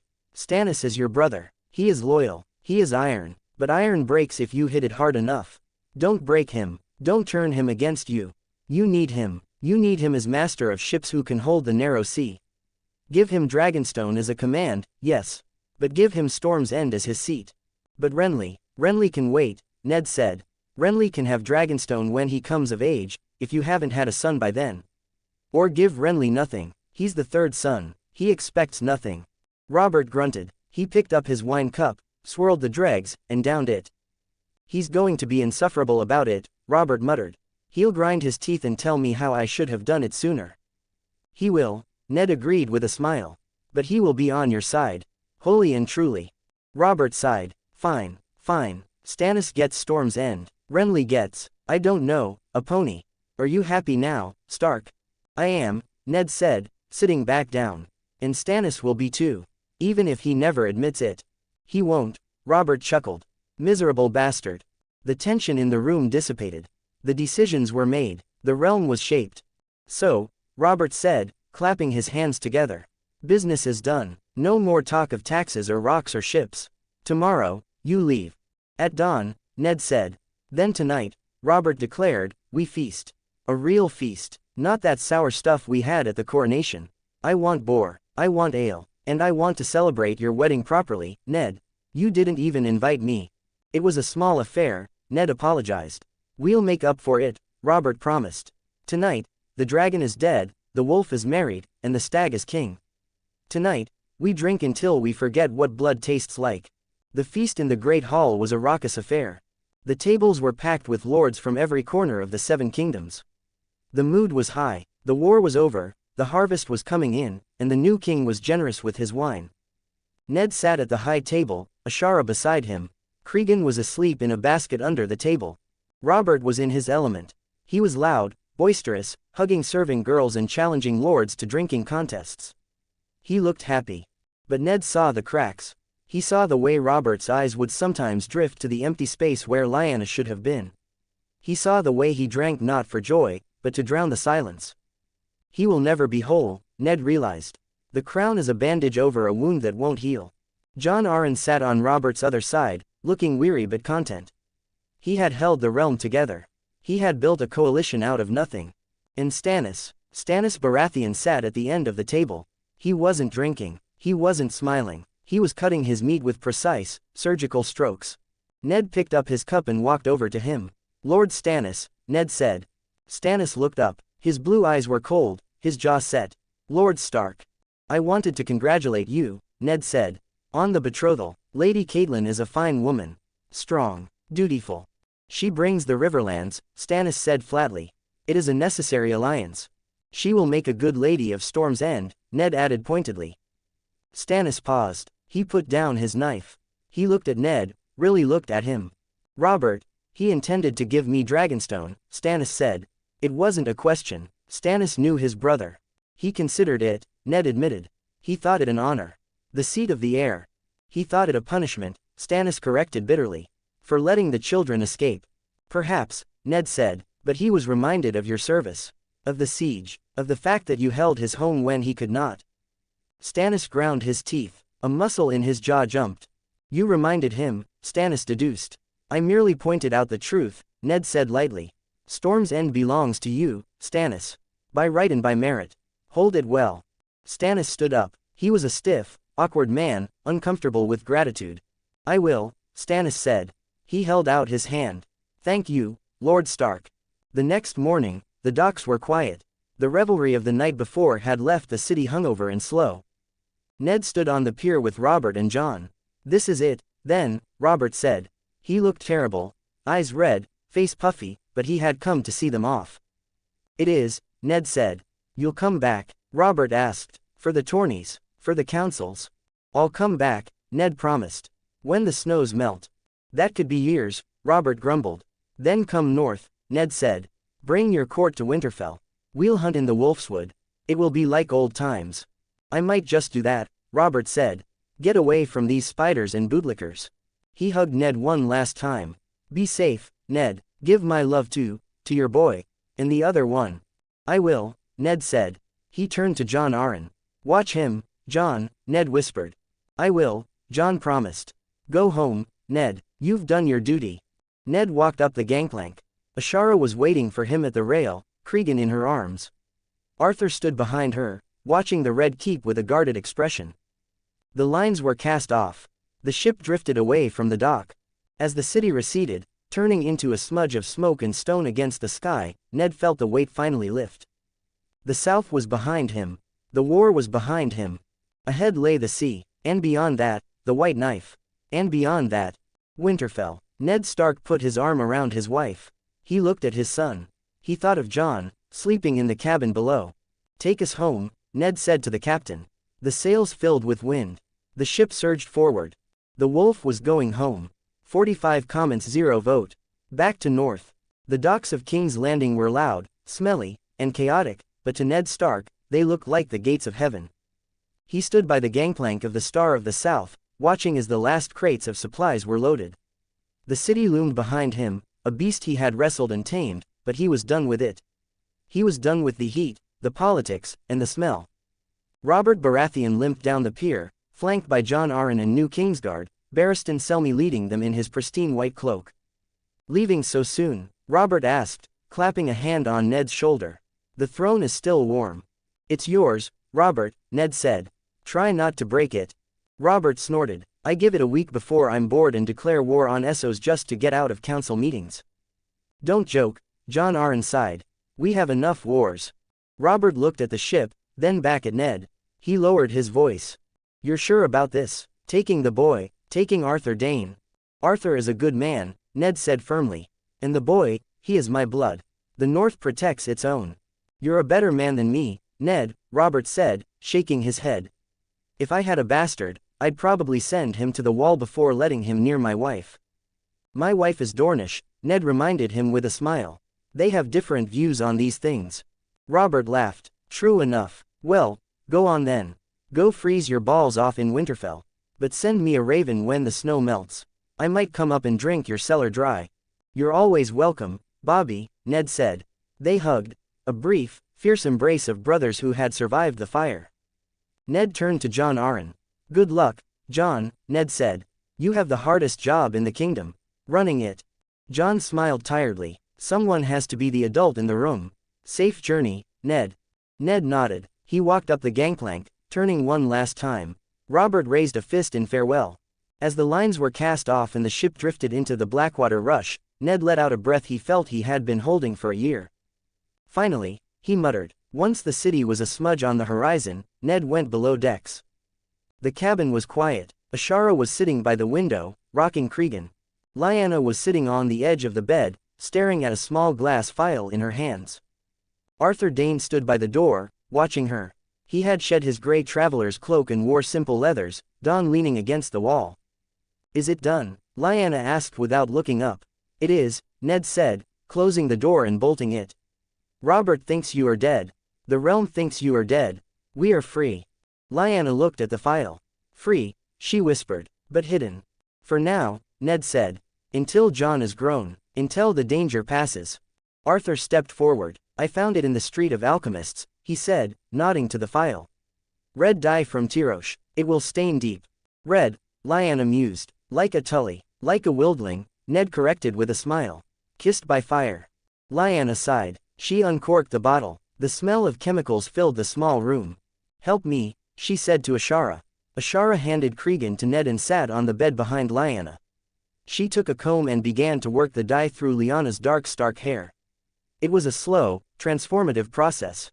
Ned watched as his sister's identity was painted over. The dark hair that Rhaegar had loved, the hair that marked her as a wolf of Winterfell, turned a deep, rusty auburn. It suits you, Arthur said quietly. You look fierce. I look like a stranger, Lyanna said, looking in a small hand mirror Ashara held up. She touched her new red hair. Who am I now, Ned? If not Lyanna Stark? You are Ashara's maid, Ned said. Or a cousin from the mountain clans. We will decide before we dock.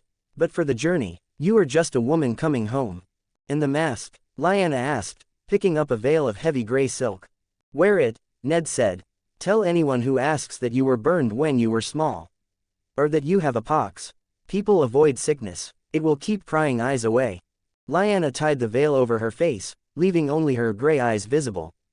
The ghost of Winterfell, she whispered. The journey up the narrow sea was long and uneventful, which was exactly what they needed. The Star of the South was a fast ship, but the winds were fickle. They spent days drifting, the sails slack, the sun beating down on the deck. It was a time of healing.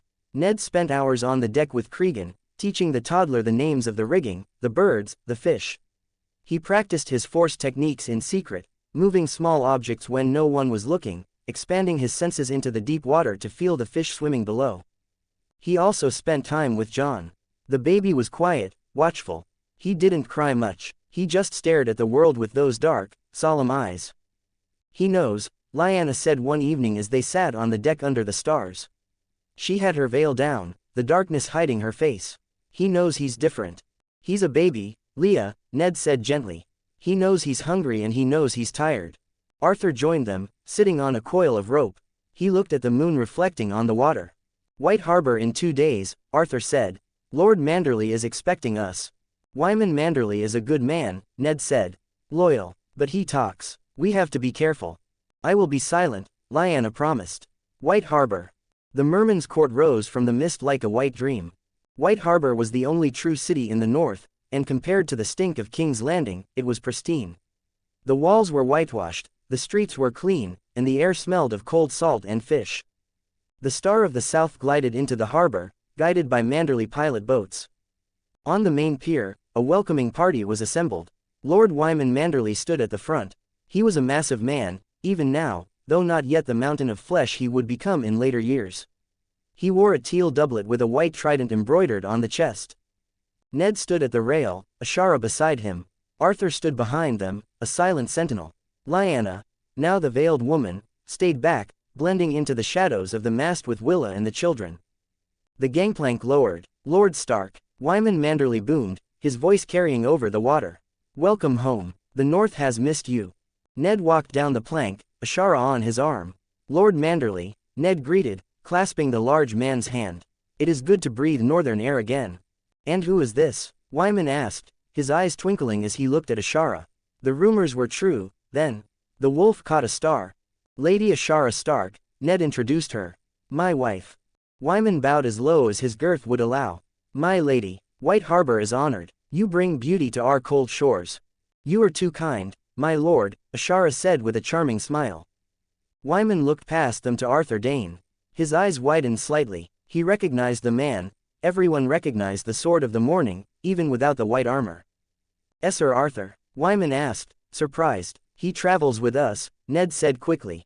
He has sworn his sword to Rhaenys Targaryen. Wyman looked from Arthur to Ashara. Ah, noble, very noble. He didn't ask why a Kingsguard was alive. He didn't ask why he wasn't with the king. Wyman Manderley was a shrewd man, he knew when not to ask questions. Then, his gaze fell on the veiled woman coming down the plank, carrying a bundle. And the wet nurse beside her, carrying another. And these? Wyman asked. My son, Ned said, gesturing to Cregan in the wet nurse's arms. Cregan Stark. A son. Wyman clapped his hands. A strong name. The North will rejoice. And the other? Wyman pointed to the bundle in the veiled woman's arms. Another son, Ned said, his voice dropping slightly. Jon. His mother, she died. This woman is her kin. She has sworn to care for him. Wyman's smile faltered for a second, but he recovered quickly. He was a man of the world. Lords had bastards. It was a fact of life. I see, Wyman said. Well, the wolf's den is large enough for all. Come, we have prepared a feast. Fresh lamprey pie, oysters, ale from the brewing vats. The new castle of White Harbor was warm and welcoming. The merman's court was a hall of painted walls and high ceilings, filled with the laughter of manderly knights and the smell of seafood. Ned sat at the high table, but his mind was on the road ahead. "The escort is ready," Ned asked Wyman between courses. 50 lances, Wyman promised, wiping grease from his chin. "My son Wylus will lead them. They will see you safe to Winterfell." "Good," Ned said. "We leave at dawn." "So soon?" Wyman asked, disappointed. "Stay a few days. Let Lady Ashara see the city." "Winter is coming, my lord," Ned said, using the words of his house as a shield. "I have been away too long. Benjen is alone." "Ah, yes, the young pup," Wyman chuckled. "He has done well, from what I hear. Kept the peace. But the north needs its lord." He leaned in, his voice dropping. "There are whispers, my lord. From the Dreadfort, Roose Bolton," he returned quietly. "But men say he watches the roads. He counts the spears." "Let him count," Ned said coldly. "He saw what we did at the Trident. He knows the strength of Winterfell. Just be wary," Wyman advised. The next morning, the Stark procession left White Harbor. It was a strange caravan. 50 Manderly knights in teal and silver. A carriage carrying Ashara, Lyanna, and the children. Ned and Arthur riding at the front. Howland Reed scouting the flanks. They followed the White Knife upstream. The landscape changed slowly. The coastal scrub gave way to rolling hills of green, then to the deep, dark expanse of the Wolfswood. The air grew colder with every mile. Lyanna sat in the carriage, the veil lifted now that they were alone on the road. She looked out the window at the passing trees.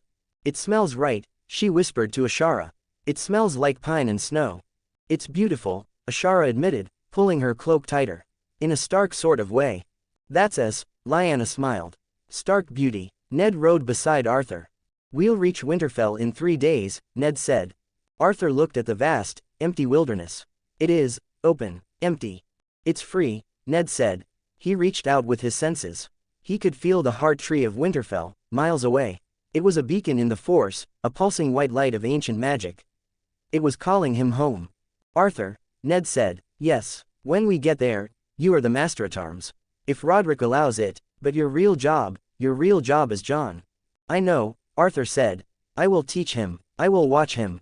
3 days later, the gray walls of Winterfell rose from the earth. It was evening. Snow was beginning to fall, light flurries that dusted the ground in white. Ned rode through the Hunter's Gate. The guards on the walls blew their horns, a long, deep sound that resonated in Ned's bones. The courtyard was full. Benjen Stark stood on the steps of the Great Keep. He looked older than when Ned had left him. Taller, more serious. But when he saw Ned, the seriousness vanished. "Ned," Benjen shouted, running down the steps. Ned dismounted and caught his brother in a hug. "I'm back, Ben," Ned said. "I'm back." Benjen pulled away, looking at the carriage, at the knights, at the white-cloaked though currently grey-cloaked figure of Arthur Dayne. "You brought an army," Benjen laughed. "I brought a family," Ned corrected. He turned to the carriage. Ashara stepped out, holding Cregan. Then Willa, holding Jon. And then, the veiled woman. Benjen frowned. "Who?" "Inside," Ned said. "We talk inside." He led them into the Great Keep. Into the warmth of the fires. When the doors were closed, and the servants dismissed, Ned turned to the veiled woman. "It's safe," Ned said. Lyanna untied the veil. She let it fall. Her red hair was strange, but her face was unmistakable. Benjen stared. He went pale. He looked at Ned, then back at her. "Leah," Benjen whispered. "But, the letter, you said." "I lied," Ned said. Lyanna stepped forward. "I'm here, Benjen. I'm home." Benjen let out a sob and rushed to her. The 3 Stark siblings held each other in the hall of their ancestors, while the snow fell outside. The wolf pack was reunited.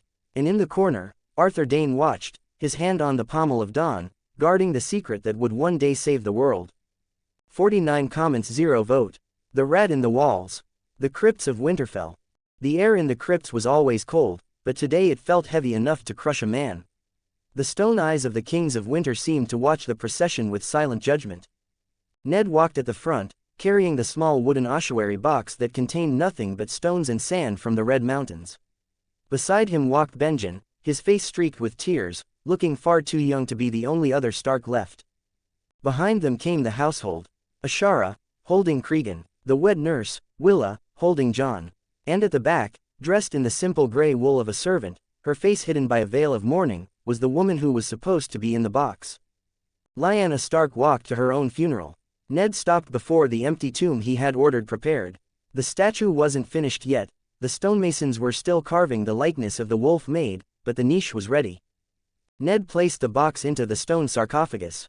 The sound of wood scraping against stone echoed in the silence. It was a heavy moment. Ned felt the grief in the force, Benjen's raw pain, Ashara's empathy, and from Lyanna, a strange, hollow dissonance. She was mourning her own life. The girl who had ridden horses in the Wolfswood was dead, buried in this box. The woman standing in the shadows was someone else entirely. Rest now, Lyanna, Ned said, placing his hand on the cold stone lid. The winter is done. He turned to Benjen. We leave her to the kings, Ned said. Benjen nodded, wiping his nose. I want to stay a moment. If that's all right. Take your time, Ned said gently. He signaled the others to leave. As they walked up the spiral stairs toward the light of the surface, Lyanna brushed past him. Her hand grazed his, a fleeting touch of gratitude and sorrow. Ned watched her go. She would fade into the background now. A ghost in her own home. One problem solved, Ned thought, his face hardening as he stepped out into the courtyard. Now for the others. The Lord's solar. The solar was warm, heated by the piping system Ned had already begun to inspect and optimize. It was a cluttered room, filled with the debris of a lordship that had been neglected during the war. Ned sat at the heavy weirwood desk. He didn't look at the ledgers. He looked at a blank piece of parchment. He dipped his quill. To Lord Commander Corgyle, the Night's Watch has shielded the realms of men for 8,000 years. But a shield needs iron to hold it, and men to wield it. The North remembers. I invite you to Winterfell. We must discuss the wall, the supplies, and the future of the Watch. I have proposals that may interest you. Eddard Stark, Lord of Winterfell and Warden of the North. He didn't mention the gift. He didn't mention the tax schemes. He just dangled the bait. Corgyle was a Dornishman, proud and stubborn, but the Watch was starving. He would come. Maester Whaleys, Ned called out. The door opened instantly. Maester Whaleys had been waiting. The Maester was a small man with a pinched face and eyes that were a shade too watery to be trustworthy. He wore his chain like a badge of office, the links clinking softly as he moved. Ned had never liked him. In his previous life, the life before the rob, he knew the theories. Whaley's Flowers, a Hightower bastard, the man who had whispered in Rickard Stark's ear about Southron ambitions.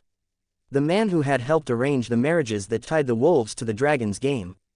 My lord, Whaleys asked, bowing, you wished to see me. Send this to Castle Black, Ned said, handing him the letter. By Raven, immediately.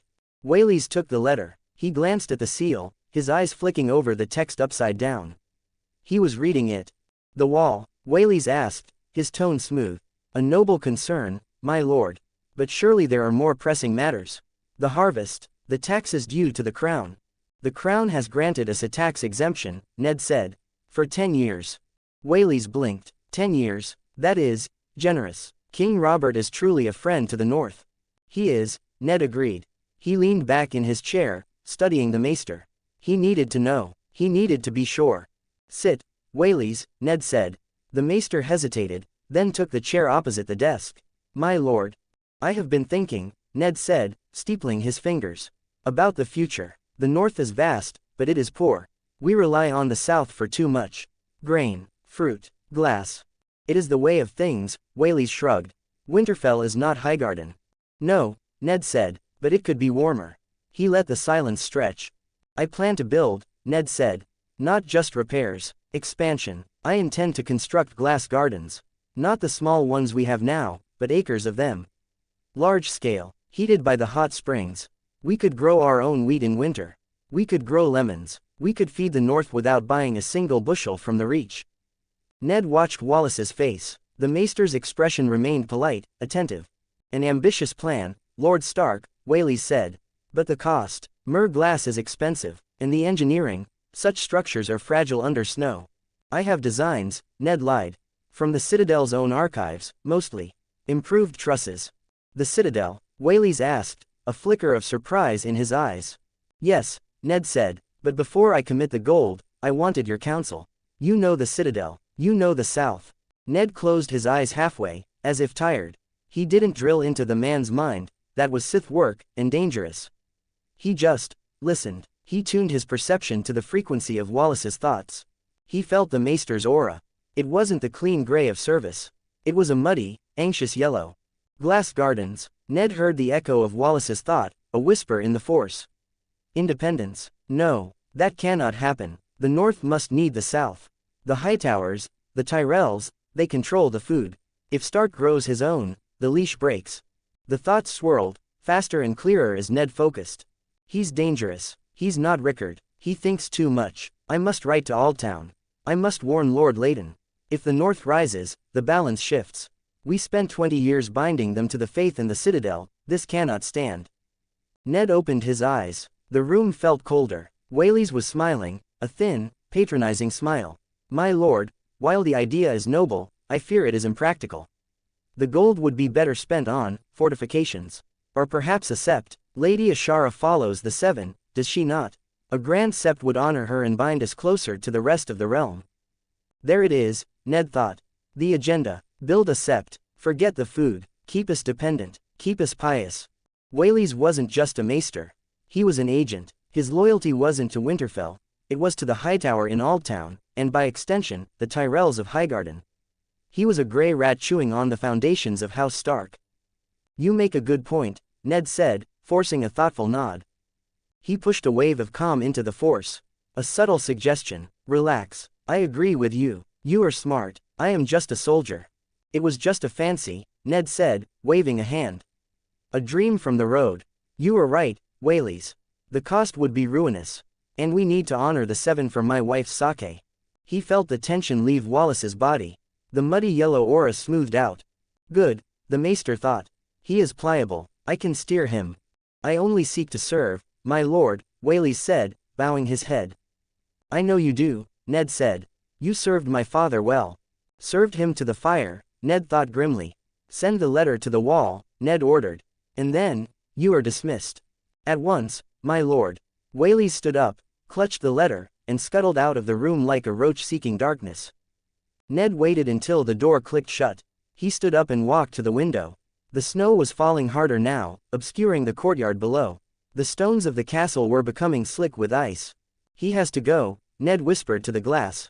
He couldn't execute him. Executing a maester without proof of treason would alienate the Citadel. They would stop sending ravens. They would stop sending healers. The North needed the Citadel, for now. But he couldn't let Whaley's live. Not with the secrets Ned was hiding. Not with the plans he had.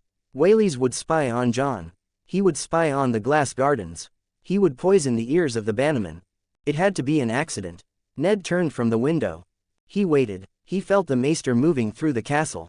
Whaley's was ascending the steep, winding steps to the rookery to send the letter to the wall. He would likely stay there to write his own letters to Aldtown, letters that would betray Ned's ambitions. Ned sat in his chair, closing his eyes. He didn't need to be there physically. The force connected all things. He visualized the narrow stone staircase leading down from the rookery. It was drafty, the stones worn smooth by centuries of feet. A dangerous place for an old man in heavy robes. Wait, he felt Whaley's finish his task. He felt the maester begin his descent. Step, step, step. Whaley's was holding a candle in one hand, clutching the rail with the other. His mind was busy drafting a report to Hightower. He wasn't paying attention to his feet. Ned reached out with the force. He didn't push the man. That would leave bruises. He pushed the step. He visualized a slick of ice on the third step down. Or rather, he visualized the friction vanishing. Whaley's placed his foot. Slip. The maester's boot lost purchase. His weight shifted forward. His hand grabbed for the rail, but his fingers, old and cold, fumbled. Trip. Ned gave a tiny, almost imperceptible tug on the hem of the maester's robe. Whaley's pitched forward. The scream was short, cut off by a sickening series of thuds. Thump, crack, thump. The sound of a body tumbling down stone stairs echoed through the quiet tower. Ned opened his eyes. He exhaled slowly. He waited. A minute passed. Then two. Then, shouting, help, someone help, the maester. Maester Whaley's has fallen. The sounds of running feet. The clamor of the household waking up. Ned stood up. He adjusted his tunic. He walked out of the solar and made his way to the maester's turret. He didn't rush. He walked with the purposeful stride of a lord investigating a disturbance. A crowd had gathered at the bottom of the stairs. Servants, Guards, a few of the household knights. They parted as Ned approached. At the foot of the stairs lay Maester Whaleys. His neck was at a wrong angle. His eyes were open, staring at nothing. The candle had rolled away, guttering out on the stone floor. "What happened?" Ned demanded, his voice booming in the narrow space. A young steward looked up, pale and shaking. "My lord, we heard a fall. He must have slipped. The stairs are steep." Roderick Castle knelt by the body, checking for a pulse. He shook his head. "He's gone, my lord." Broken neck. Instant. Ned looked down at the twisted form of the man who had spied on his father and planned to spy on him. "A tragedy," Ned said, his voice heavy with solemnity. "The stairs are treacherous in the cold. We must have the masons rough the stone tomorrow." He looked around at the faces of his household. They were shocked, sad, but suspicious of nothing. Old men fell. Stairs were dangerous. It was a fact of life in the north. Ned ordered gently, "Prepare him for burial. We will send word to the citadel in the morning." "Aye, my lord," Roderick said. 2 guards lifted the body. The crowd began to disperse, whispering prayers to the seven and the old gods. Ned watched them go. No one looked at him with suspicion. No one wondered why the maester had fallen. It was just an accident. A sad, unfortunate accident. Ned turned and walked back toward his solar. The rat in the walls was gone. The secrets were safe. Now, he could build. 58 comments 0 vote. The crystal hearth. The rookery of Winterfell was cold, open to the biting wind that swept down from the wall. It smelled of feathers, guano, and ink. Ned stood by the window, watching a black speck disappear into the gray sky. The raven carried a letter to the citadel, informing the archmaesters of the tragic, clumsy, and entirely accidental death of Maester Whaleys. "A slip," Ned murmured to the wind. "A terrible slip." He turned away from the window. The death of the spy was a necessary evil, a pruning of a rotten branch. Now, the tree could grow. But a castle without a maester was a castle blind and deaf. He would need a replacement, and until then, he would have to be his own scholar. Fortunately, he had a library in his head that made the citadel look like a children's book collection. Ned descended the stairs and returned to his solar. He sat at the weirwood desk. It was covered in maps and ledgers, but Ned pushed them aside. He pulled a fresh sheet of parchment and a stick of charcoal. Wiki. Search, glass manufacturing pre-industrial. The information scrolled behind his eyes, a waterfall of text and diagrams. Greater than type, crown glass, cylinder glass. Greater than ingredients. Silica sand 70%, soda ash 15%, lime 10%, cullet recycled glass. Greater than temperature. 1700 degrees Celsius melting point. Lowered to 1500 degrees Celsius with flux. Greater than infrastructure. Furnace, crucibles, blowpipes, marver, annealing lair. Ned tapped the charcoal against the desk. The north was dark. The north was cold. To feed his people in the winter, he needed sunlight. He needed heat. He needed massive, industrial-scale greenhouses that could withstand a blizzard. The current, glass gardens, of Winterfell were small, made of thick, cloudy, expensive glass imported from Mur or Tirosh. They were a luxury. Ned needed them to be a utility. Sand, Ned whispered. Soda, lime. He began to sketch, not a sword, or a castle, but a furnace. A beehive-shaped structure with intake vents for air and a raised floor for the crucibles. He drew the tools. Long iron blowpipes with wooden handles. Pontels, shears, a flat iron table, a marver, for rolling the molten glass. "Roderick," Ned shouted. Sir Roderick Castle entered the solar, looking weary but alert. The knight had been running the castle guard ragged since the return, ensuring the new guests were secure and the peace was kept. "My lord," Roderick asked, his whiskers twitching. "I have a mission for you, Roderick," Ned said, standing up and handing him a list. "A scavenger hunt." Roderick squinted at the parchment. Sand, limestone, seaweed ash. He looked up, confused. "My lord, are we building a castle or gardening?" "We are building the future, Roderick," Ned said grandly. He pointed to the list. "The sand must be white. Pure. No dirt, no clay. Look near the banks of the White Knife, upstream where the water runs fast. If not there, send riders to the coast." "White sand," Roderick repeated dubiously. "Limestone is easy," Ned continued. "We have quarries full of it. I want it crushed, powdered. As for the seaweed, burn it. I want the ash, specifically, from the kelp that washes up on the eastern shore. It's rich in sodium. Sodium, Roderick tested the word.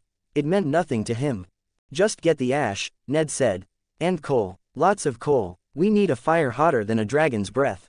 Roderick sighed. He had served Rickard Stark, who was stern and predictable.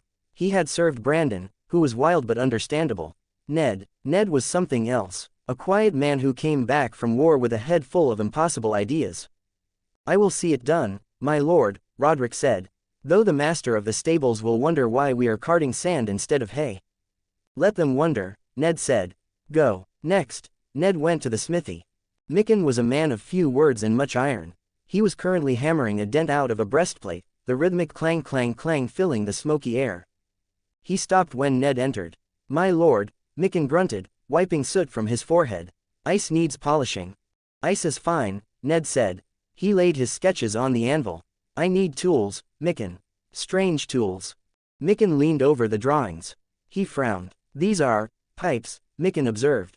Hollow iron pipes, 5 feet long, with a flared end.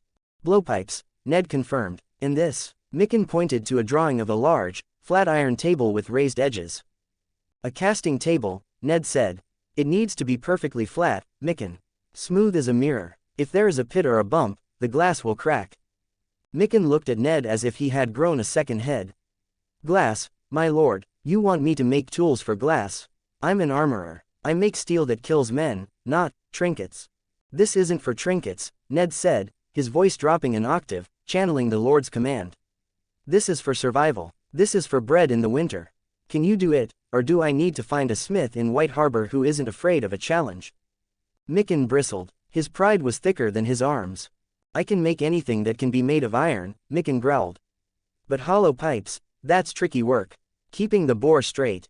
Use a mandrel, Ned suggested, the wiki supplying the technique. Wrap the hot iron around a rod, then hammer the seam weld. Micken stared at him. A mandrel, aye, that would work. He looked at Ned with new respect. You know the smith's trade, Lord Stark. I know a little about a lot of things, Ned said. I need these in 2 days, Micken. And the table, heavy iron, thick enough to hold heat without warping. 2 days, Micken muttered, looking at the pile of work already waiting. I'll have to put the lads on the night shift. Pay them double, Ned said. And double for you if the table is flat. Micken grinned, his teeth white in his blackened face. It'll be flat as a frozen lake, my lord. The next 2 days were a flurry of preparation. Ned selected a site for his experiment, a sheltered courtyard near the glass gardens, close to the hot springs. The geothermal heat wouldn't melt the glass, but it would keep the ambient temperature high, preventing the glass from cooling too fast and shattering thermal shock. He had masons build the furnace. It was a crude thing compared to the industrial beasts in his memory, but it was solid. Brick lined with clay, fed by a bellows system that Ned had redesigned for higher airflow. Benjen found him there on the second afternoon. The younger Stark was covered in mud from the training yard.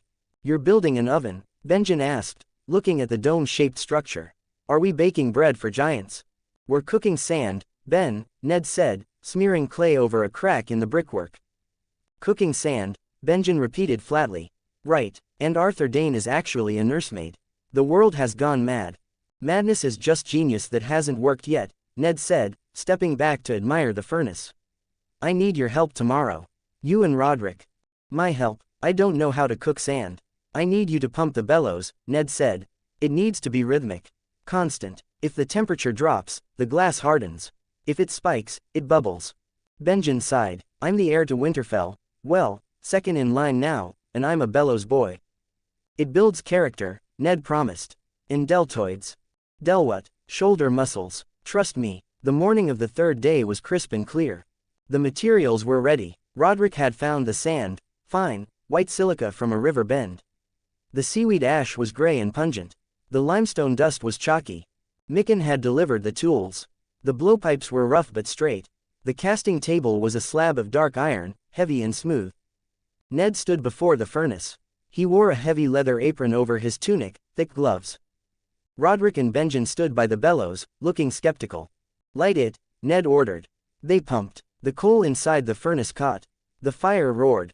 Ned waited. The temperature gauges in his head were silent, but he knew the color of heat. Cherry red was 700 degrees. Orange was 1000. He needed yellow-white. Harder. Ned shouted over the roar of the flames. "We need white heat." Benjen and Roderick grunted, heaving on the lever. The bellows wheezed and blasted air into the heart of the fire. Ned adjusted the intake dampers at the base of the furnace. He had designed them to create a Venturi effect, accelerating the air as it entered the combustion chamber. More oxygen, more heat. Inside the furnace, the crucible, a clay pot filled with the sand mixture, was glowing brighter and brighter. "Gods!" Roderick yelled, shielding his face. "It's like the seven hells in there." "Keep pumping," Ned commanded. "Don't lose the rhythm." He watched the crucible through a small mica observation port. The mixture was clumping, then slumping. The flux, the soda ash, was doing its work, attacking the silica structure, lowering the melting point. The solid became liquid. It surrendered to the chemistry. "Ready," Ned whispered. He grabbed the long iron blowpipe. He thrust the tip into the glory hole of the furnace, dipping it into the crucible. He twisted it, gathering a glob of molten glass, a glowing, honey-like blob of pure light. He pulled it out. "Move," Ned shouted. He turned to the casting table. He didn't try to blow it, that required skill he hadn't practiced yet. He was going for cast glass. He held the pipe over the iron table. The glob of glass dripped, heavy and viscous. Ned used his own strength to stabilize his hand. The weight at the end of the 5-foot pole was significant, but his muscles were hard as iron. He let the glass fall onto the table. It hit with a soft slap, spreading out like glowing syrup. "Roller," Ned barked. He grabbed a heavy iron cylinder Micken had made. He rolled it over the molten puddle, flattening it out. The heat radiating from the glass was intense. Ned's face felt like it was sunburned instantly. He rolled it flat, a sheet of glowing orange glass, maybe a foot wide and 2 feet long. "Now the lair," Ned said, sweating profusely. He slid a broad, flat iron peel under the sheet. It was heavy, liable to deform if he wasn't careful. He balanced it, keeping his hands steady, fighting the urge to rush. He moved it quickly to the second oven, the annealing lair. This one was cooler, fed by the hot springs in a small coal fire. It would cool the glass down slowly over days, preventing it from shattering due to thermal shock. He slid the sheet inside and closed the door. Ned slumped against the wall. He was drenched in sweat, his hands shaking from physical exertion. Benjen and Roderick stopped pumping. They stared at the annealing oven. What was that?" Benjen asked, breathless. "It looked like trapped sunlight." "That," Ned said, grinning fiercely, "is a window, Ben. A window that will let us grow summer in the middle of winter." They didn't stop with one. Once the process was proven, Ned refined it. He directed Roderick on the exact rhythm of the bellows. He showed Benjen how to mix the ingredients to reduce bubbles. He made 6 sheets that day. By the afternoon, Micken had come down from the smithy to watch. The blacksmith stood in the corner, arms crossed, watching Ned handle the molten material. "It's like metal," Micken rumbled, stepping closer as Ned gathered a new glob. "But it doesn't forge, it flows. It's a liquid that forgot how to freeze," Ned explained, spinning the pipe to keep the glob centered. "You need a mold, my lord," Micken critiqued, his craftsman's eye taking over. "Rolling it by hand, it's uneven. If I make you a frame, an iron frame on the table, you can pour it in. Like casting an ingot." Ned looked at the smith. "A frame, yes, that would give us uniform thickness." "I'll make it," Micken said, turning away. "And longer tongs. You're going to burn your fingers off with those short ones."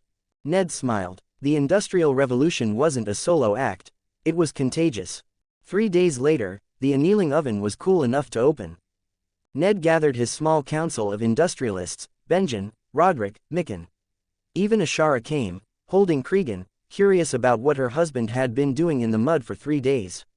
She wasn't alone. Elia Martel walked beside her, looking elegant even in northern wool, holding the hand of her daughter. Arthur Dane stood watchfully at the edge of the courtyard, his gray cloak blending with the stone.